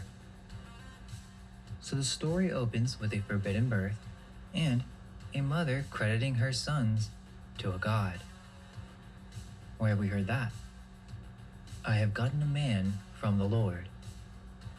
And what happens to this mother for it? She is condemned, locked away. The twins are sentenced to death, put in a basket, and set adrift on the river Tiber to drown. But the river doesn't kill them. It lays them at the shore. And the one who comes to save them is not a man, not a god. It's the mother, a she-wolf. The wolf finds the abandoned twins and nurses them with her own milk. And Plutarch adds that a woodpecker came and fed them. So you could say the children, the state condemned, are kept alive by a wild mother that no law commands. And there's a wink hidden in the Latin here. The word for she-wolf, lupa, was also Roman slang for a prostitute. The Romans knew it too. Livy himself records the rationalized version that the twins' real nurse was the herdsman's wife, a woman the shepherds called lupa. So the wolf may have been a woman all along, remembered under a slur instead of a name. Again, another mother the story refused to name properly. And then a herdsman named Faustulus finds them and then raises them as his own. Strange name, huh? So the future founders of Rome grow up as shepherds, just like Abel. The twins grow up and they decide to found a city. But which brother will it be named for? Who has the favor of heaven? So they hold a contest of signs. Each brother takes a hill and watches the sky, and the gods will show their choice through birds. Remus sees 6 vultures first, then Romulus sees 12. And then it breaks there, because who won? The one who saw first, or the one who saw more? The sign was given, the acceptance was contested, and there's no reason that actually settles it. Think about the similarities here. 2 brothers, each has to offer their own watchfulness, and then a heaven that chose, but no clear reason given. Sound familiar yet? So Romulus starts building, and notice how a city was founded in that world. Plutarch says Romulus fitted a brazen plowshare to a plow and drove a furrow around the boundary. There's that brazen word again. That furrow, the pomerium, became the sacred border of Rome. A farmer's tool cut the holy line, and a kill order was posted on it. Ovid records it. Romulus tells his man, Celer, see that no one crosses walls or trench that we have plowed. Kill whoever dares. And then Remus comes to see his brother's little city and laughs at the low walls, and he jumps over them. Ovid says Remus sank, bloodied, to the stony ground. And Livy records what was said over the body. So shall everyone fare who shall dare to leap over my fortifications. Brother kills brother at the boundary. The blood goes into the ground at the wall, and the killing becomes the city's first law. Then, the city is named for the survivor, Roma, Romulus. And Ovid gives him one more line, standing over his brother. Farewell, my brother, taken against my will. Okay, and what does this new city do next? Because the parallels don't stop at the murder. Rome has walls and one man, so Romulus opens what the Romans called the asylum. Anyone could come there and be safe, no questions asked. And who comes? Livy tells you. Runaways, outlaws, slaves, fugitives from every neighboring people. The first city of Rome is populated by fugitives, and Rome still has no women. So where do the wives come from? They take them. The Romans invite the neighboring Sabines to a festival and seize their daughters. The founding mothers of Rome are women who were stolen. So let's set it side by side now.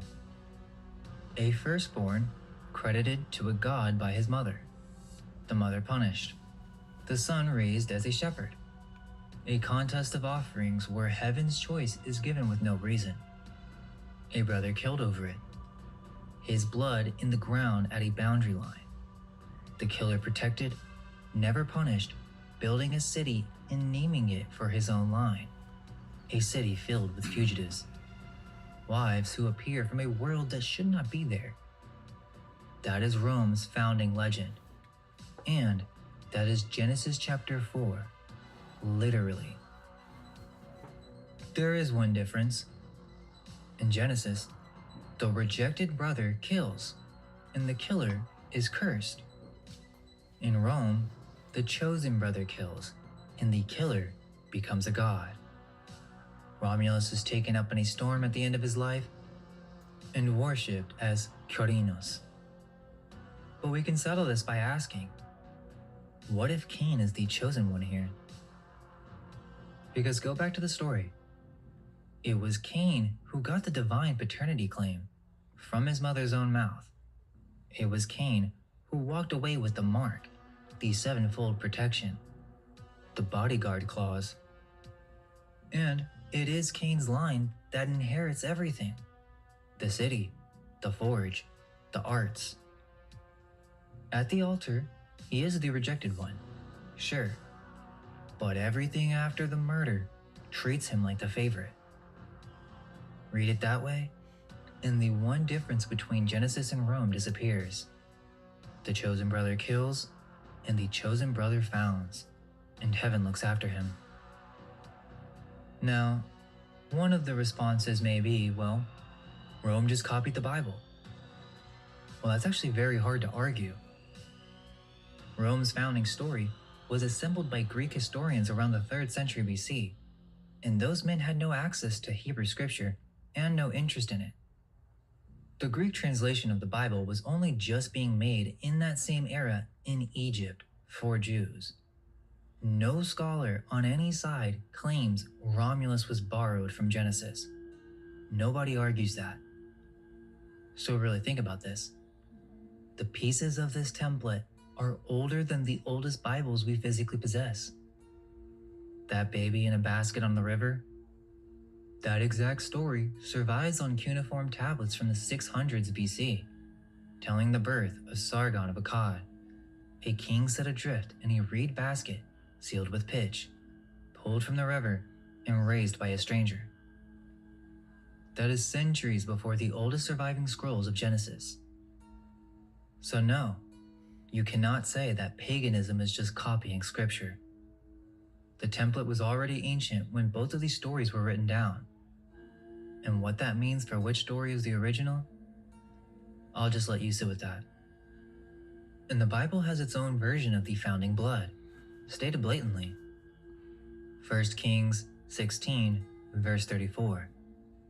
In his days did El, the Bethelite, build Jericho. He laid the foundation thereof in Abiram, his firstborn, and set up the gates thereof in his youngest son, Segub. He laid the foundation in his firstborn, the gates in his youngest son. A city rebuilt in the builder's own dead sons.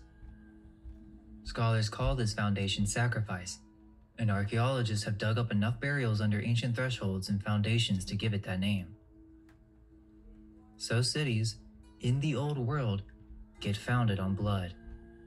The blood goes into the ground, and the walls go up over it. What? What the fuck? That's kind of crazy, dude. So in order to build cities, you'd have to sacrifice humans. That's insane to think about, bro. Because the blood would have to enter the ground. And remember what we learned about the ground. She receives. She drank Abel's blood. And Rome's ground drank Remus's. And Jericho's foundations held Abiram's. So we must ask, what is it that these builders seem to know? We know the story in detail now. There are two brothers, two offerings that are brought with no command, a lord who had respect unto the one with the fat and the blood, a murder that happens in a field. Then the protected killer in a city founded on a brother's blood. But the main question beneath all of this, who was being fed? But before we answer that, let's look into some other stories that connect here. Because Greece discusses this with a specific family. Might seem random at first, but it isn't. It starts with a king named Tantalus, and Tantalus was a favorite of the gods. So favored that he was invited to eat at their table. So think about that. A mortal man dining with the gods. And then Tantalus even returned the invitation. He hosted a banquet for the gods at his own home. But do you know what he cooked for that banquet? He killed his own son, Pelops, cut him up, cooked him, and served him to the gods as the meal. Now, why would he do that? Is this what the gods eat?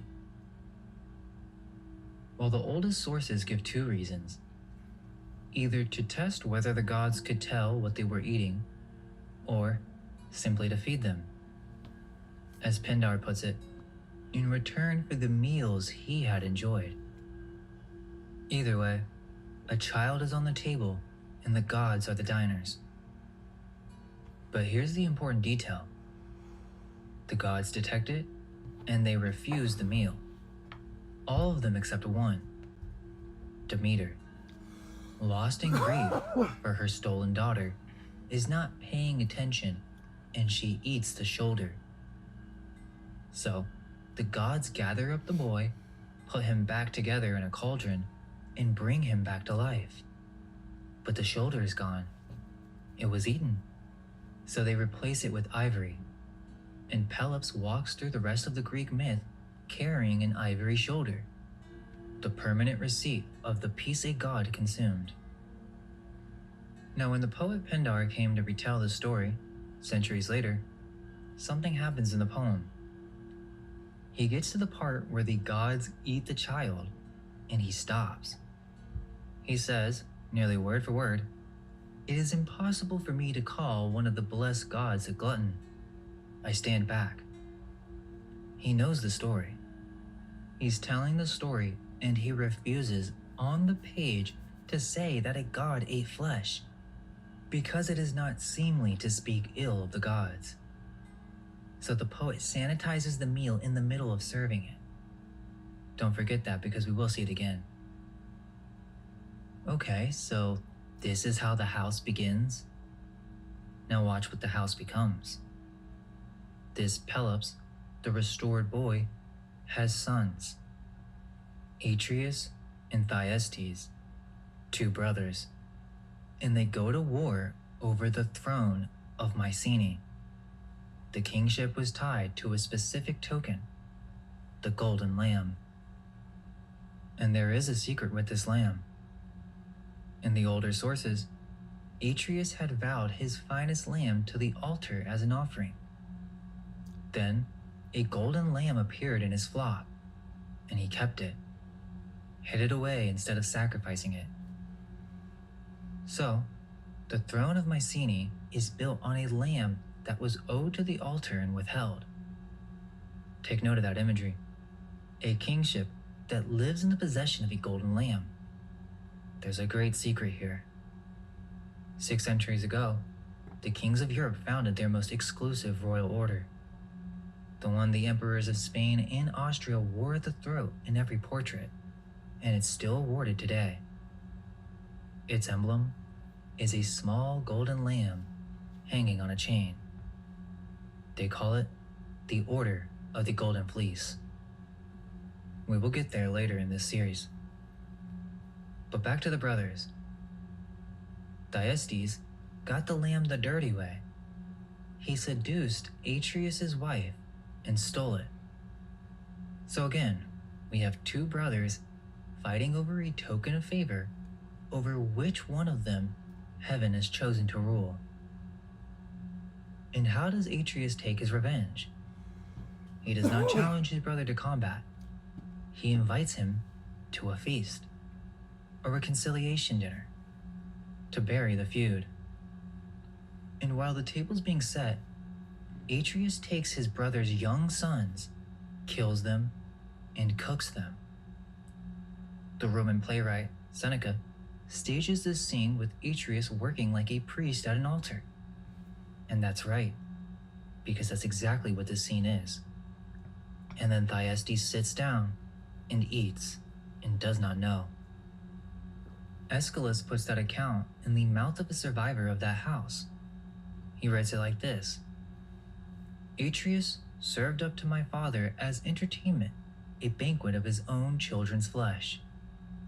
And when all unwittingly my father had quickly taken servings that he did not recognize, he ate a meal which, as you see, has proved fatal to his race. Now discovering his unhallowed deed, he uttered a great cry, reeled back, vomiting forth the slaughtered flesh, and invoked an unbearable curse upon the line of Pelops. The Greeks said the sun itself reversed its course in the sky rather than look at that table. And the curse worked. Atreus' son was Agamemnon, the great king of the Trojan War. And what does Agamemnon do?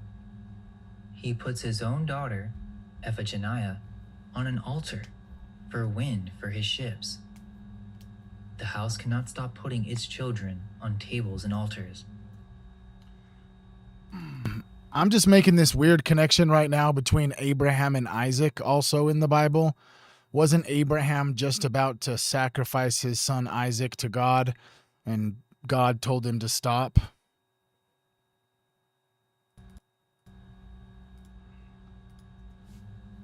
That curse is the engine of Greek tragedy's most famous cycle, the Oresteia. The central cursed family of the entire Greek stage is a child-eating machine from its first banquet to its last. It's the same story, and I'm not claiming the Greeks read Genesis. That's not the argument, and the scholars would rightly eat me alive for it. The argument is the pattern. 2 unconnected traditions and the same machine. Favor, brothers, a feast, a child consumed, a future built on the curse. And the Greeks themselves would not have called this a coincidence. One of their own priests, Sallustius, wrote about myths like these. These things never happened, but always are. Meaning, the myths are not history. They are diagrams, something that is always true, drawn as a story. So the question becomes, a diagram of what? Remember, the family didn't invent the menu. A father serving his son to the gods? Brothers feeding brothers their children? The House of Atreus learned that at their church. It comes from the very top of their religion, from the father of the gods themselves, and you most likely already know his name. In the beginning of the Greek cosmos, there was the sky and there was earth, Ouranos and Gaia. And Ouranos was a brutal father. So his son took a sickle of adamant, ambushed him, and castrated him. And that son's name was Kronos. Kronos became king of the universe. But a prophecy hung over him. The same thing he did to his father would be done to him. He would be overthrown by his own son. So Kronos found a solution. And Hesiod, the oldest Greek poet we have on this, says, "The great Kronos swallowed as each came forth from the womb to his mother's knees. Every time his wife Rhea gave birth, Kronos took the newborn, and he ate it. So a child eater, they were swallowed, child after child, down into the belly of the Father God. And Rhea, the mother, finally decides enough is enough. When the sixth child comes, she hides the baby, and she wraps a stone in swaddling clothes and hands it to her husband. And Kronos, Hesiod says, took it in his hands and thrust it down into his belly. So he eats a substitute wrapped like an infant. A substitute placed on the altar instead of the child. That will come up later. The hidden child was Zeus. He grows up, comes back, forces his father to vomit up the swallowed children, and there is war in heaven, and the children win. That's the founding story of the entire Greek pantheon. The gods of Olympus are, every one of them, the survivors of a child eater. The Romans had the same god, but they called him Saturn. That's the direct standard relation. Kronos is Saturn. The sixth planet carries it, and so does the day of the week. Saturday, Saturn's day. Remember, part 1, the seventh day, the day of rest. We'll come back to that. But if you want to know what Saturn meant to the artist of Christian Europe, look up what Rubens painted and then what Goya painted, both titled the same way, Saturn devouring his son. For centuries, the civilized West kept painting the Father God with a child in his mouth. And Greece kept other eaters too. When Odysseus is trapped in the cave of the Cyclops, so a giant, what does this giant do? He eats the men, 2 at a time. Okay, but this is where it stops being mythology and becomes geography. Because this god was not just a story the Greeks told. A Phoenician writer named Sanchuniathon, preserved for us through Philo of Byblos, recorded the religion of Phoenicia, which in mainstream history is the coast right beside the Holy Land. And he wrote, Kronos, whom the Phoenicians call Elus, was deified as the star Saturn. So, the Phoenicians' name for Kronos, for Saturn, was El, Elus. El is a divine name that runs all throughout the Old Testament. El, Elohim, El Shaddai, Israel. What the fuck?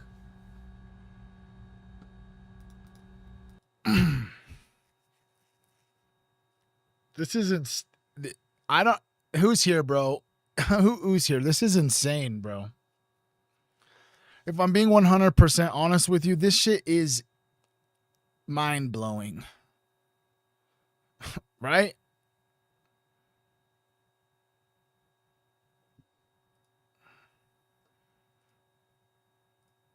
This shit's insane, bro.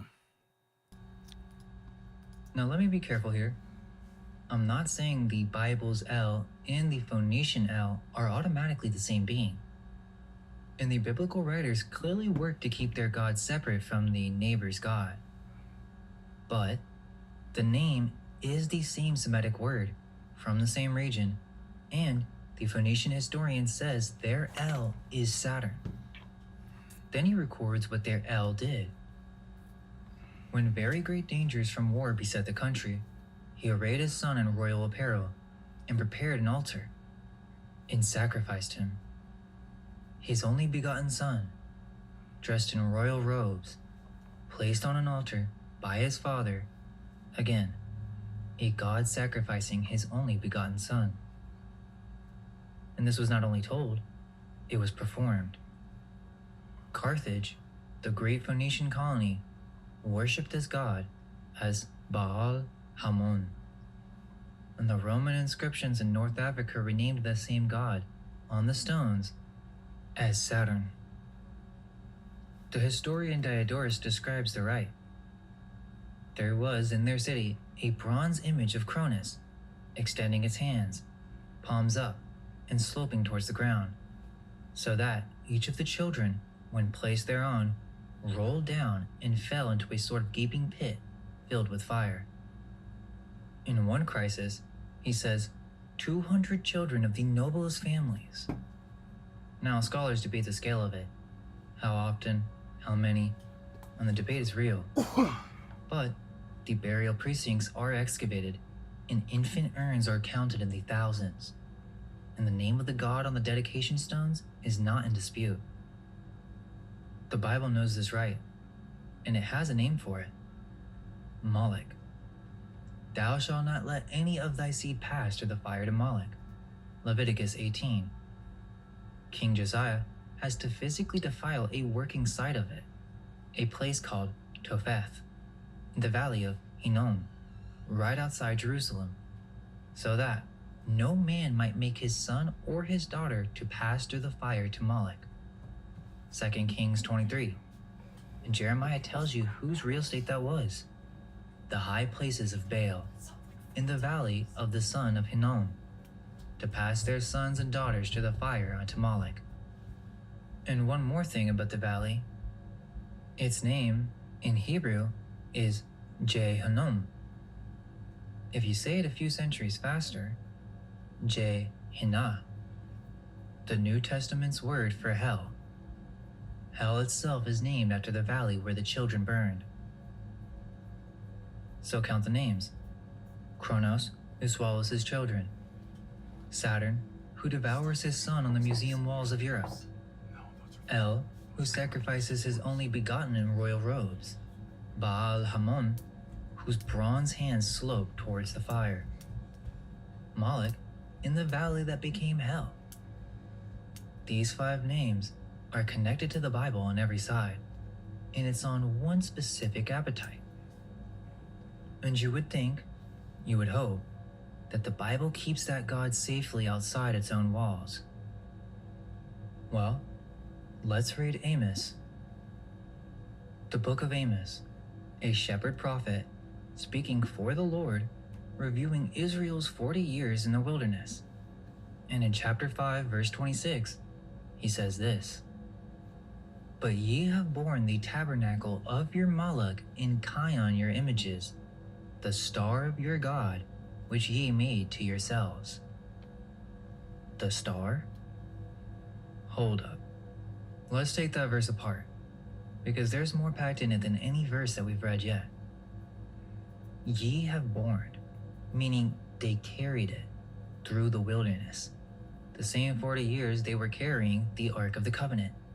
And the text says they were also carrying something else, a tabernacle of Moloch. And in the Hebrew, that word's doing double duty, because the consonants read Malkim, your king. Moloch and Melech, the king, are the same word, just different vowels. So, the verse says they carried the tent of their king. And then the second name, Kayan, Kaiwan, your images, the star of your God. So whatever they carried had a star attached, the star of your God. And this part's not interpretation, it's not anybody's interpretation. Kaiwan is a known word. It's the Akkadian name of a planet. Kayamanu, the steady one, the constant one. So called because it is the slowest wanderer in the sky. It's the Akkadian name of Saturn. That is standard Assyriology. You can go pull that off a university shelf. The star of your God, named in the verse, is the planet Saturn. And the scribes knew exactly how radioactive this verse was. The Masoretes, the men who added the vowel points to the Hebrew text centuries later, pointed both of these names with the vowels of the word shekutz, detestable thing. They vowel branded the names in the text like a warning label. So even the text itself is flinching at what it says. Now to be fair, the Hebrew text and the Greek Old Testament give different names in it. The Hebrew reads Sekuth in Kion. The Greek reads Moloch in Riphan. So how does that happen?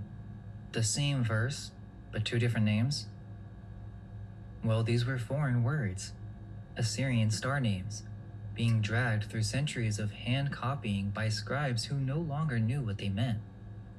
And most scholars think Riphan is just Kaiwan after a copying slip, because the first letters look nearly identical in the old script.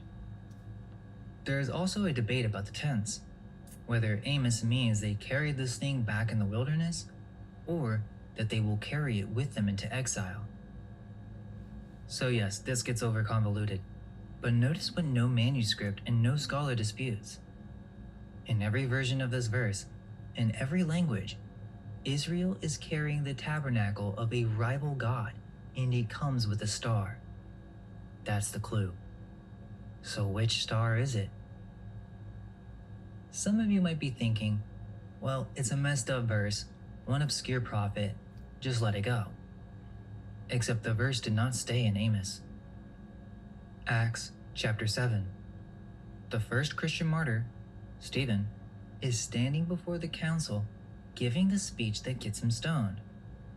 And at the peak of that speech, he reaches for this exact verse, and the New Testament records him saying it. Ye took up the tabernacle of Moloch, and the star of your god, Remphan, figures which ye made to worship them. So the charge appears twice in the Bible, one in the prophets, one in the New Testament, at the death of its first martyr. Israel, in the wilderness, carried the star of their god, and that star's name is Saturn. There's no getting around it. And remember what part 1 already showed you about the seventh day. The one day of the week the whole Bible is built around, the day of rest, the Sabbath. Whose day does the calendar still call it? Saturday. Saturn's day. I won't say more than that. Just simmer on it. What? What the fuck does that even mean? Just simmer on it. Who is here with me right now, bro? You guys? This is insane, bro. They're just child eaters, bro. Oh, it's all about freaking. I mean, then you wonder why there's like fucking hundreds of thousands of kids missing. It's fucking insane, bro. It's insane, bro.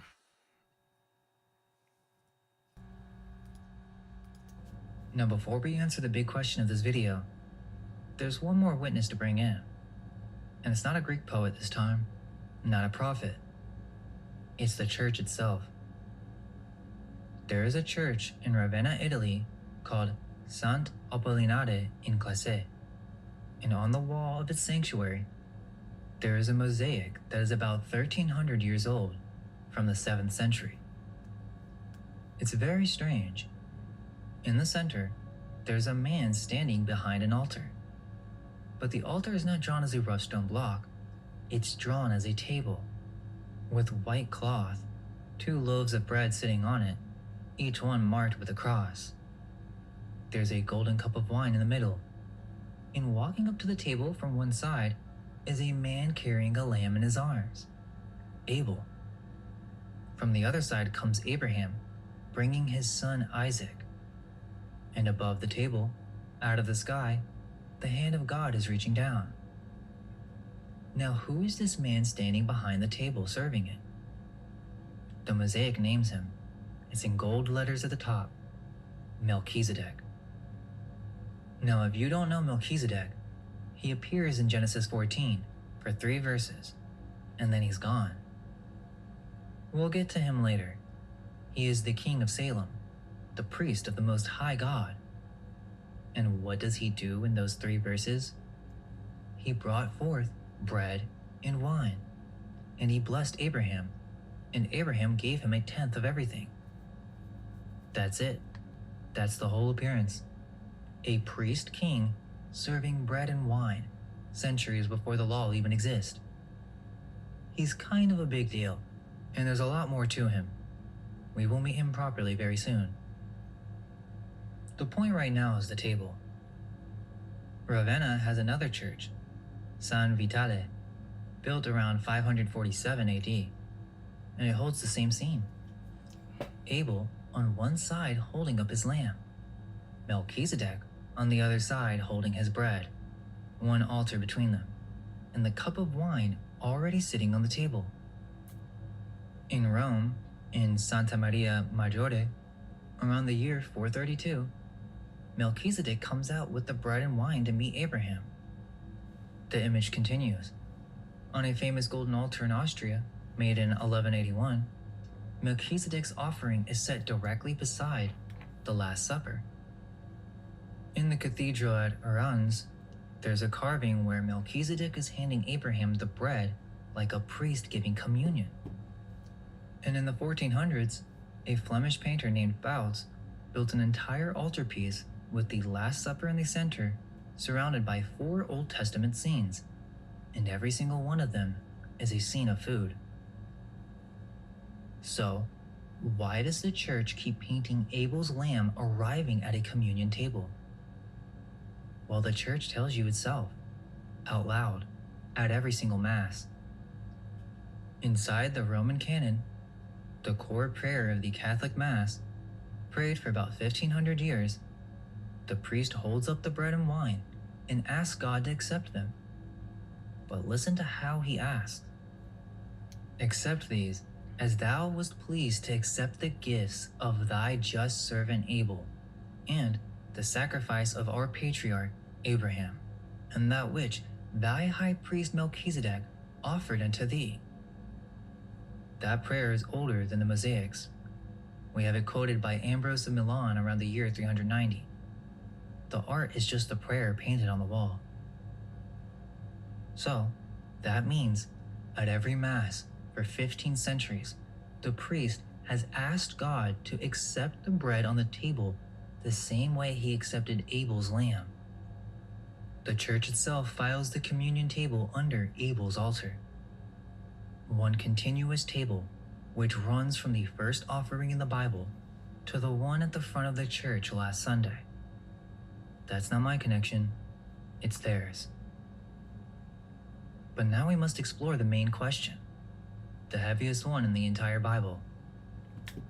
So, what happens when you put Cain and Abel together?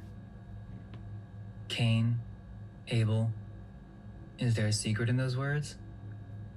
By now, most of you already know what I'm hinting at. Say them together, a little faster. Cain, Abel, Cainable, cannibal. Now, before anyone runs to the comment section, let me do the homework for you. The dictionary etymology of cannibal comes from Columbus. He heard the name of the Carib people, wrote it down as caniba, and the Spanish canibal became the word for a man-eater. That is the mainstream origin, and I'm not going to dispute it. Sure, I'm willing to admit that adding the names together is just a rhyme, and I'm presenting it as rhyme. Shakespeare played the same game, by the way, or at least most scholars conclude he did. He took the word cannibal, scrambled the letters, and named his savage in The Tempest, Caliban. If the greatest writer in English could play with the word, so can I. But here's where it gets interesting. There's a second etymology that comes from a famous Protestant scholar, Alexander Hislop, whose book, The Two Babylons, is well known by half the pastors in America. He argued that cannibal traces to the Chaldean Cannibal, the priest of Baal. So there is logic here, because he built it out of the Bible. Under Mosaic law, the priest must eat of the offerings. So, a priest of Baal, Hislop argued, would be required to eat what was offered to Baal. And what was offered to Baal? In that valley outside Jerusalem, well, we just covered that. Now, I'm not asking you to pick an etymology, because whichever origin you choose for the word, the eating is not a theory. It is law. Numbers 18. Every offering of theirs shall be most holy for thee and for thy sons. The priest eat the offerings. Leviticus 10. Moses is angry that the sin offering was not eaten, and he says why it must be. God hath given it to you to bear the iniquity of the congregation. The priest eats the sin. That is the system. It's in the Bible. Somebody eats every sacrifice. You can argue about the origin of the word, but the mouths are in the law. And since we're talking about names, some of you may have already noticed that Abel, in English, carries the sound of another name. Abel, Baal. Now technically, the Hebrew says no. Abel is hevel, breath, and Baal is a completely different root. But they sound alike as a lead, because the Bible gives us a clue. Baal's not actually a name. It's a word, and it means Lord, Master, even husband. Every Baal in the Bible is just a the Lord with an address attached. And in the book of Hosea, God himself says this. Now I know this is shocking, but it's literally right there. Thou shalt call me Ishi, and shalt call me no more Baali. Baali, my Baal, my Lord. So that's what the Lord means? In the next verse, for I will take away the names of Baalim out of her mouth. Israel was calling their God by the Baal word. And the text records the moment the title got filed off. There are even file marks. Saul named his son Esh-Baal. It's right there in Chronicles. And in the book of Samuel, the same man is called Ish-Bosheth, man of shame. Somebody went through the record and swapped the Lord word for the shame word. So what is this video about? It's about that. The oldest question in the book. Which Lord? Who is the Lord? And I'll hand you one more lead before we answer it. Now, I already told you at the start of the video where I stand with the Gnostics. We're not building on them, and I actually mean that, even if many Christians find that hard to believe. But I'm also not going to ignore what they wrote. because it lands directly on this question. We brought this up earlier. The Apocryphon of John, a text from the 2nd century. When it tells this story, it says the two sons carried the names Elohim and Yahweh, and that they were called Cain and Abel. In its own words, with the view to deceive. The divine names themselves wearing the brothers as masks. And the occult tradition went even further. Blavatsky, the most famous occultist of the 19th century, wrote flat out that Jehovah and Cain are identified. Now, do not get it twisted. I do not depend on either of those points, and I'm not promoting them. The Gnostics have their own system, and Blavatsky has hers. This video stands on the Bible alone. But when the outside traditions keep crashing into the exact same question, which Lord, I'm not going to pretend those leads do not exist. Take them for what they are. So, let's answer the question. Is the Lord a cannibal? And this isn't just a theory. I'm going to give you the trail we already walked, and it's going to speak for itself. The first death in the Bible, if you take it literally, is an animal killed in the garden by the Lord's own hand. The first offerings arrive with no command anywhere on the books, and the Lord has respect unto the one with the fat and the blood. The fat, which the law will later reserve with these words, all the fat is the Lord's. The fire on the altar, when it finally falls, the Hebrew says, Vatukal, and it ate. The priest, eating their portions, are eating what the law itself calls the bread of their God. The offering that changes God's mind after the flood works through the nose. The Lord smelled a sweet savor, and the smell turns the verdict. And in Numbers, the Lord calls the daily offerings, in the first person, my offering and my bread, for a sweet savor unto me, served twice a day, morning and evening.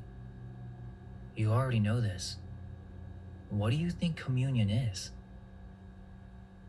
And the neighbors, who ran the same altars, told us the quiet part out loud. In the Babylonian flood story, the survivor offers the same post-flood sacrifice as Noah, and the tablets say the gods smelled the sweet savor and gathered like flies around the sacrificer. The same story with the same smell? Genesis kept every piece of that scene and edited out the flies. The Lord of the Flies? And remember Pindar, stopping his own poem because he could not call a god a glutton. They are sanitizing this. Even the Bible argues with it. Psalm 50, God protest. If I were hungry, I would not tell thee, will I eat the flesh of bulls? And you have to ask the obvious question, who was claiming he was hungry? And then there's Ezekiel, chapter 20. The Lord is reviewing Israel's history, and in his own voice, he says something that theologians have been trying to soften for 2,000 years. I gave them also statutes that were not good, and judgments whereby they should not live, and I polluted them in their own gifts, in that they caused to pass through the fire all that openeth the womb. Now the standard reading is that God gave them over to bad laws as a judgment, the way a father lets a rebellious son learn the hard way. You can take that reading if you like, but you have to ignore so much to do so. Now read the Hebrew verbs. Natati, I gave. Va'atamai, I polluted. First person. And the phrase, all that openeth the womb, is the firstborn. The same verse language the law uses when the Lord claims every firstborn for himself. The heaviest sentence in the Bible, and it's God explaining the fire. And the ledger on this blood never closes. Jesus himself, in Luke 11, says that the blood of all prophets, which was shed from the foundation of the world, may be required of this generation, from the blood of Abel unto the blood of Zacharias. Required. That's accounting language. There's a running account of blood. it gets collected, and the first entry in the book is Abel. If you want to know what happens when the account is not paid, the contract has a penalty. Leviticus 26. In the covenant curses, ye shall eat the flesh of your sons. Jeremiah 19. The Lord, in the first person again, I will cause them to eat the flesh of their sons. And in 2 Kings, during a siege, it actually happens. And a woman says to the king of Israel, so we boiled my son and did eat him. That's in the Bible. How do you explain that? Break the covenant and the eating turns around on you. I'll leave that right there. So let me ask you again, who is the cannibal? I'm not going to dress it up, and I'm not going to push hard either.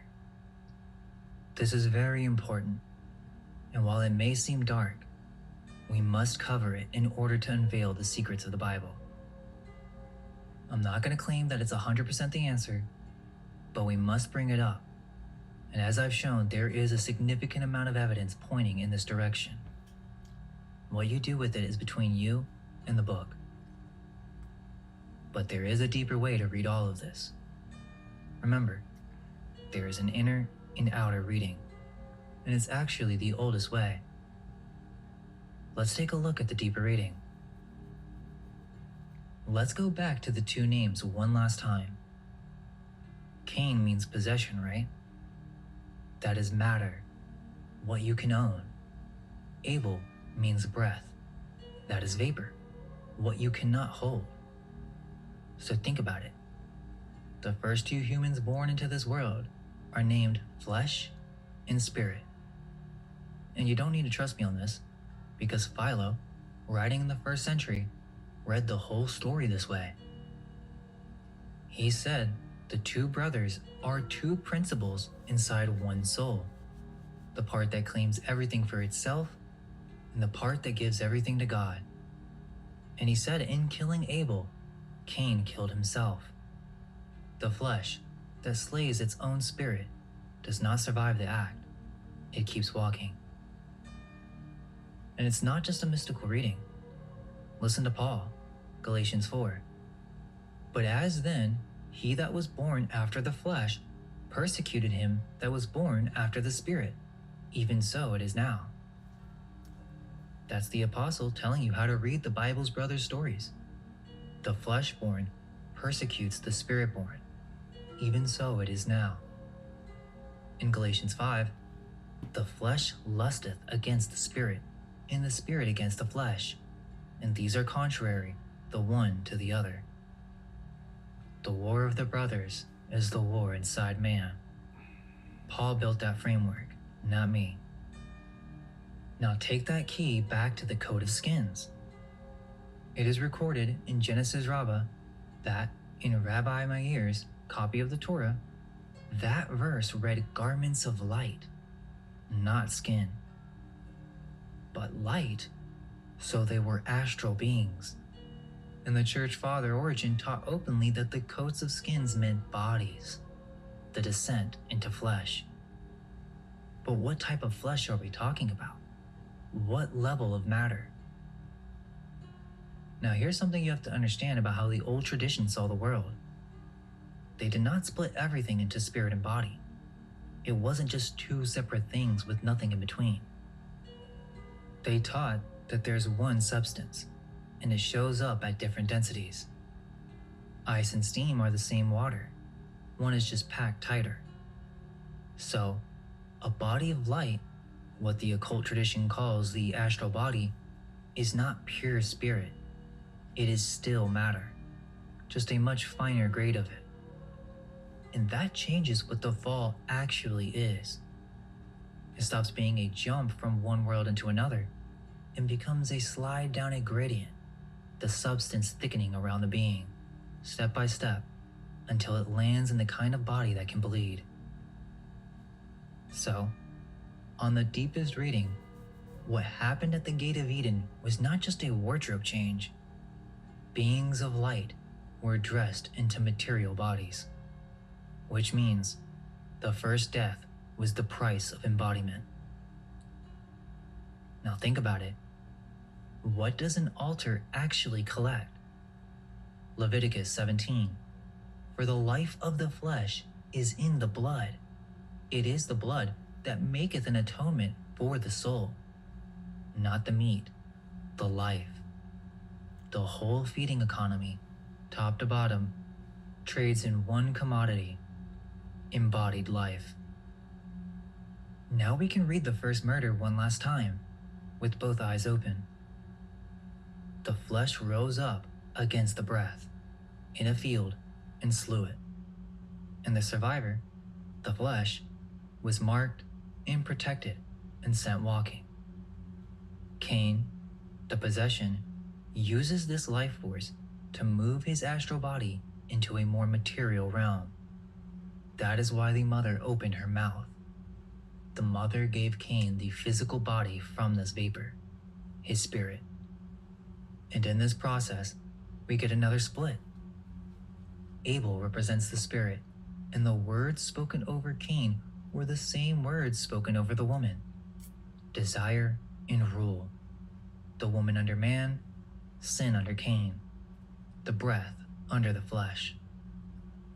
And remember, the moment the blood went into her, the very next verse, her strength was withdrawn. Blood in, strength out. Does it make sense now? That is what the material body is. It is feminine. Mater. She is where the killing is deposited. Now it reads less like a crime and more like a rite performed upon her. I won't push it further than that today. As I said, she does not leave the story. She is the story. It's her story. We'll stop there, but I do want to leave you with one more thing before we finish. Remember the curse? The serpent gets the curse, the ground gets cursed, and then Cain gets cursed. But notice that we will continue to see this name throughout the Bible, just in different forms. Tubal-Cain is coming soon, but even generations from now, after the flood, another man is going to get cursed, and it just so happens to be similar to Cain. Cursed be Canaan. And his children become the Canaanites. The people the other family line spends the entire rest of the Old Testament at war with. And even the Psalms tell you what was found in their land. They shed innocent blood, even the blood of their sons and of their daughters, whom they sacrificed unto the idols of Canaan. Cain, Canaan. I'm not going to tell you it's the same word, because in Hebrew it's not. I'm just telling you to keep that in mind, because we're not done with the curse, and the war between the two lines is just getting started. That's the next door.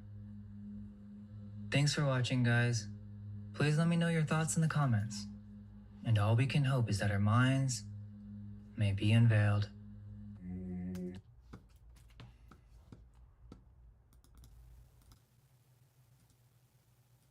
Bro, like, what the fuck, bro?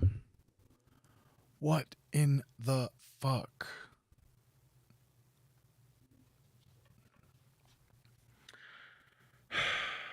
This is it's insane, bro. I don't, you know what I mean? There's just so much information to even digest, bro. It's kind of insane to even just really sit here and try and process everything that was just laid out for me.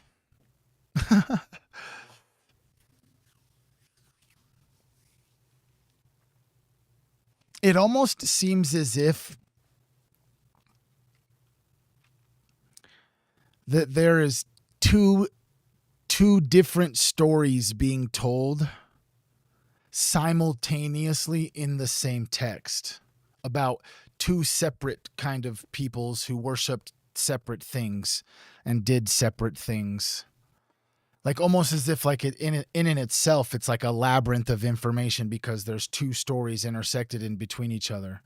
And the one story you're only going to be able to know if you've had your eyes opened and be able to see what it's talking about. Gosh, dang it, dude. Who's still up here with me, bro? I've been going for a while. I went hard today, bro. I've been streaming. Fuck, what is that? We're almost at 6 hours, bro. I wasn't even trying to go a whole ass 6 hours, bro. I didn't think it was going to take that long, bro. I got lots of stuff to do today's. Oh, 5 hours, 2.5 and 2.5. All right, guys, real quick before we go, one last little thingity thing. If you're up in here, bro, I'm making 5 of each design. There's only gonna be 5 pink, blues, purples, Tripoverdrip logo. 5 bears. Tripoverdrip.shop. I just dropped the link in the chat. I think there's only 2 bears left. They are hand tie-dyed by me.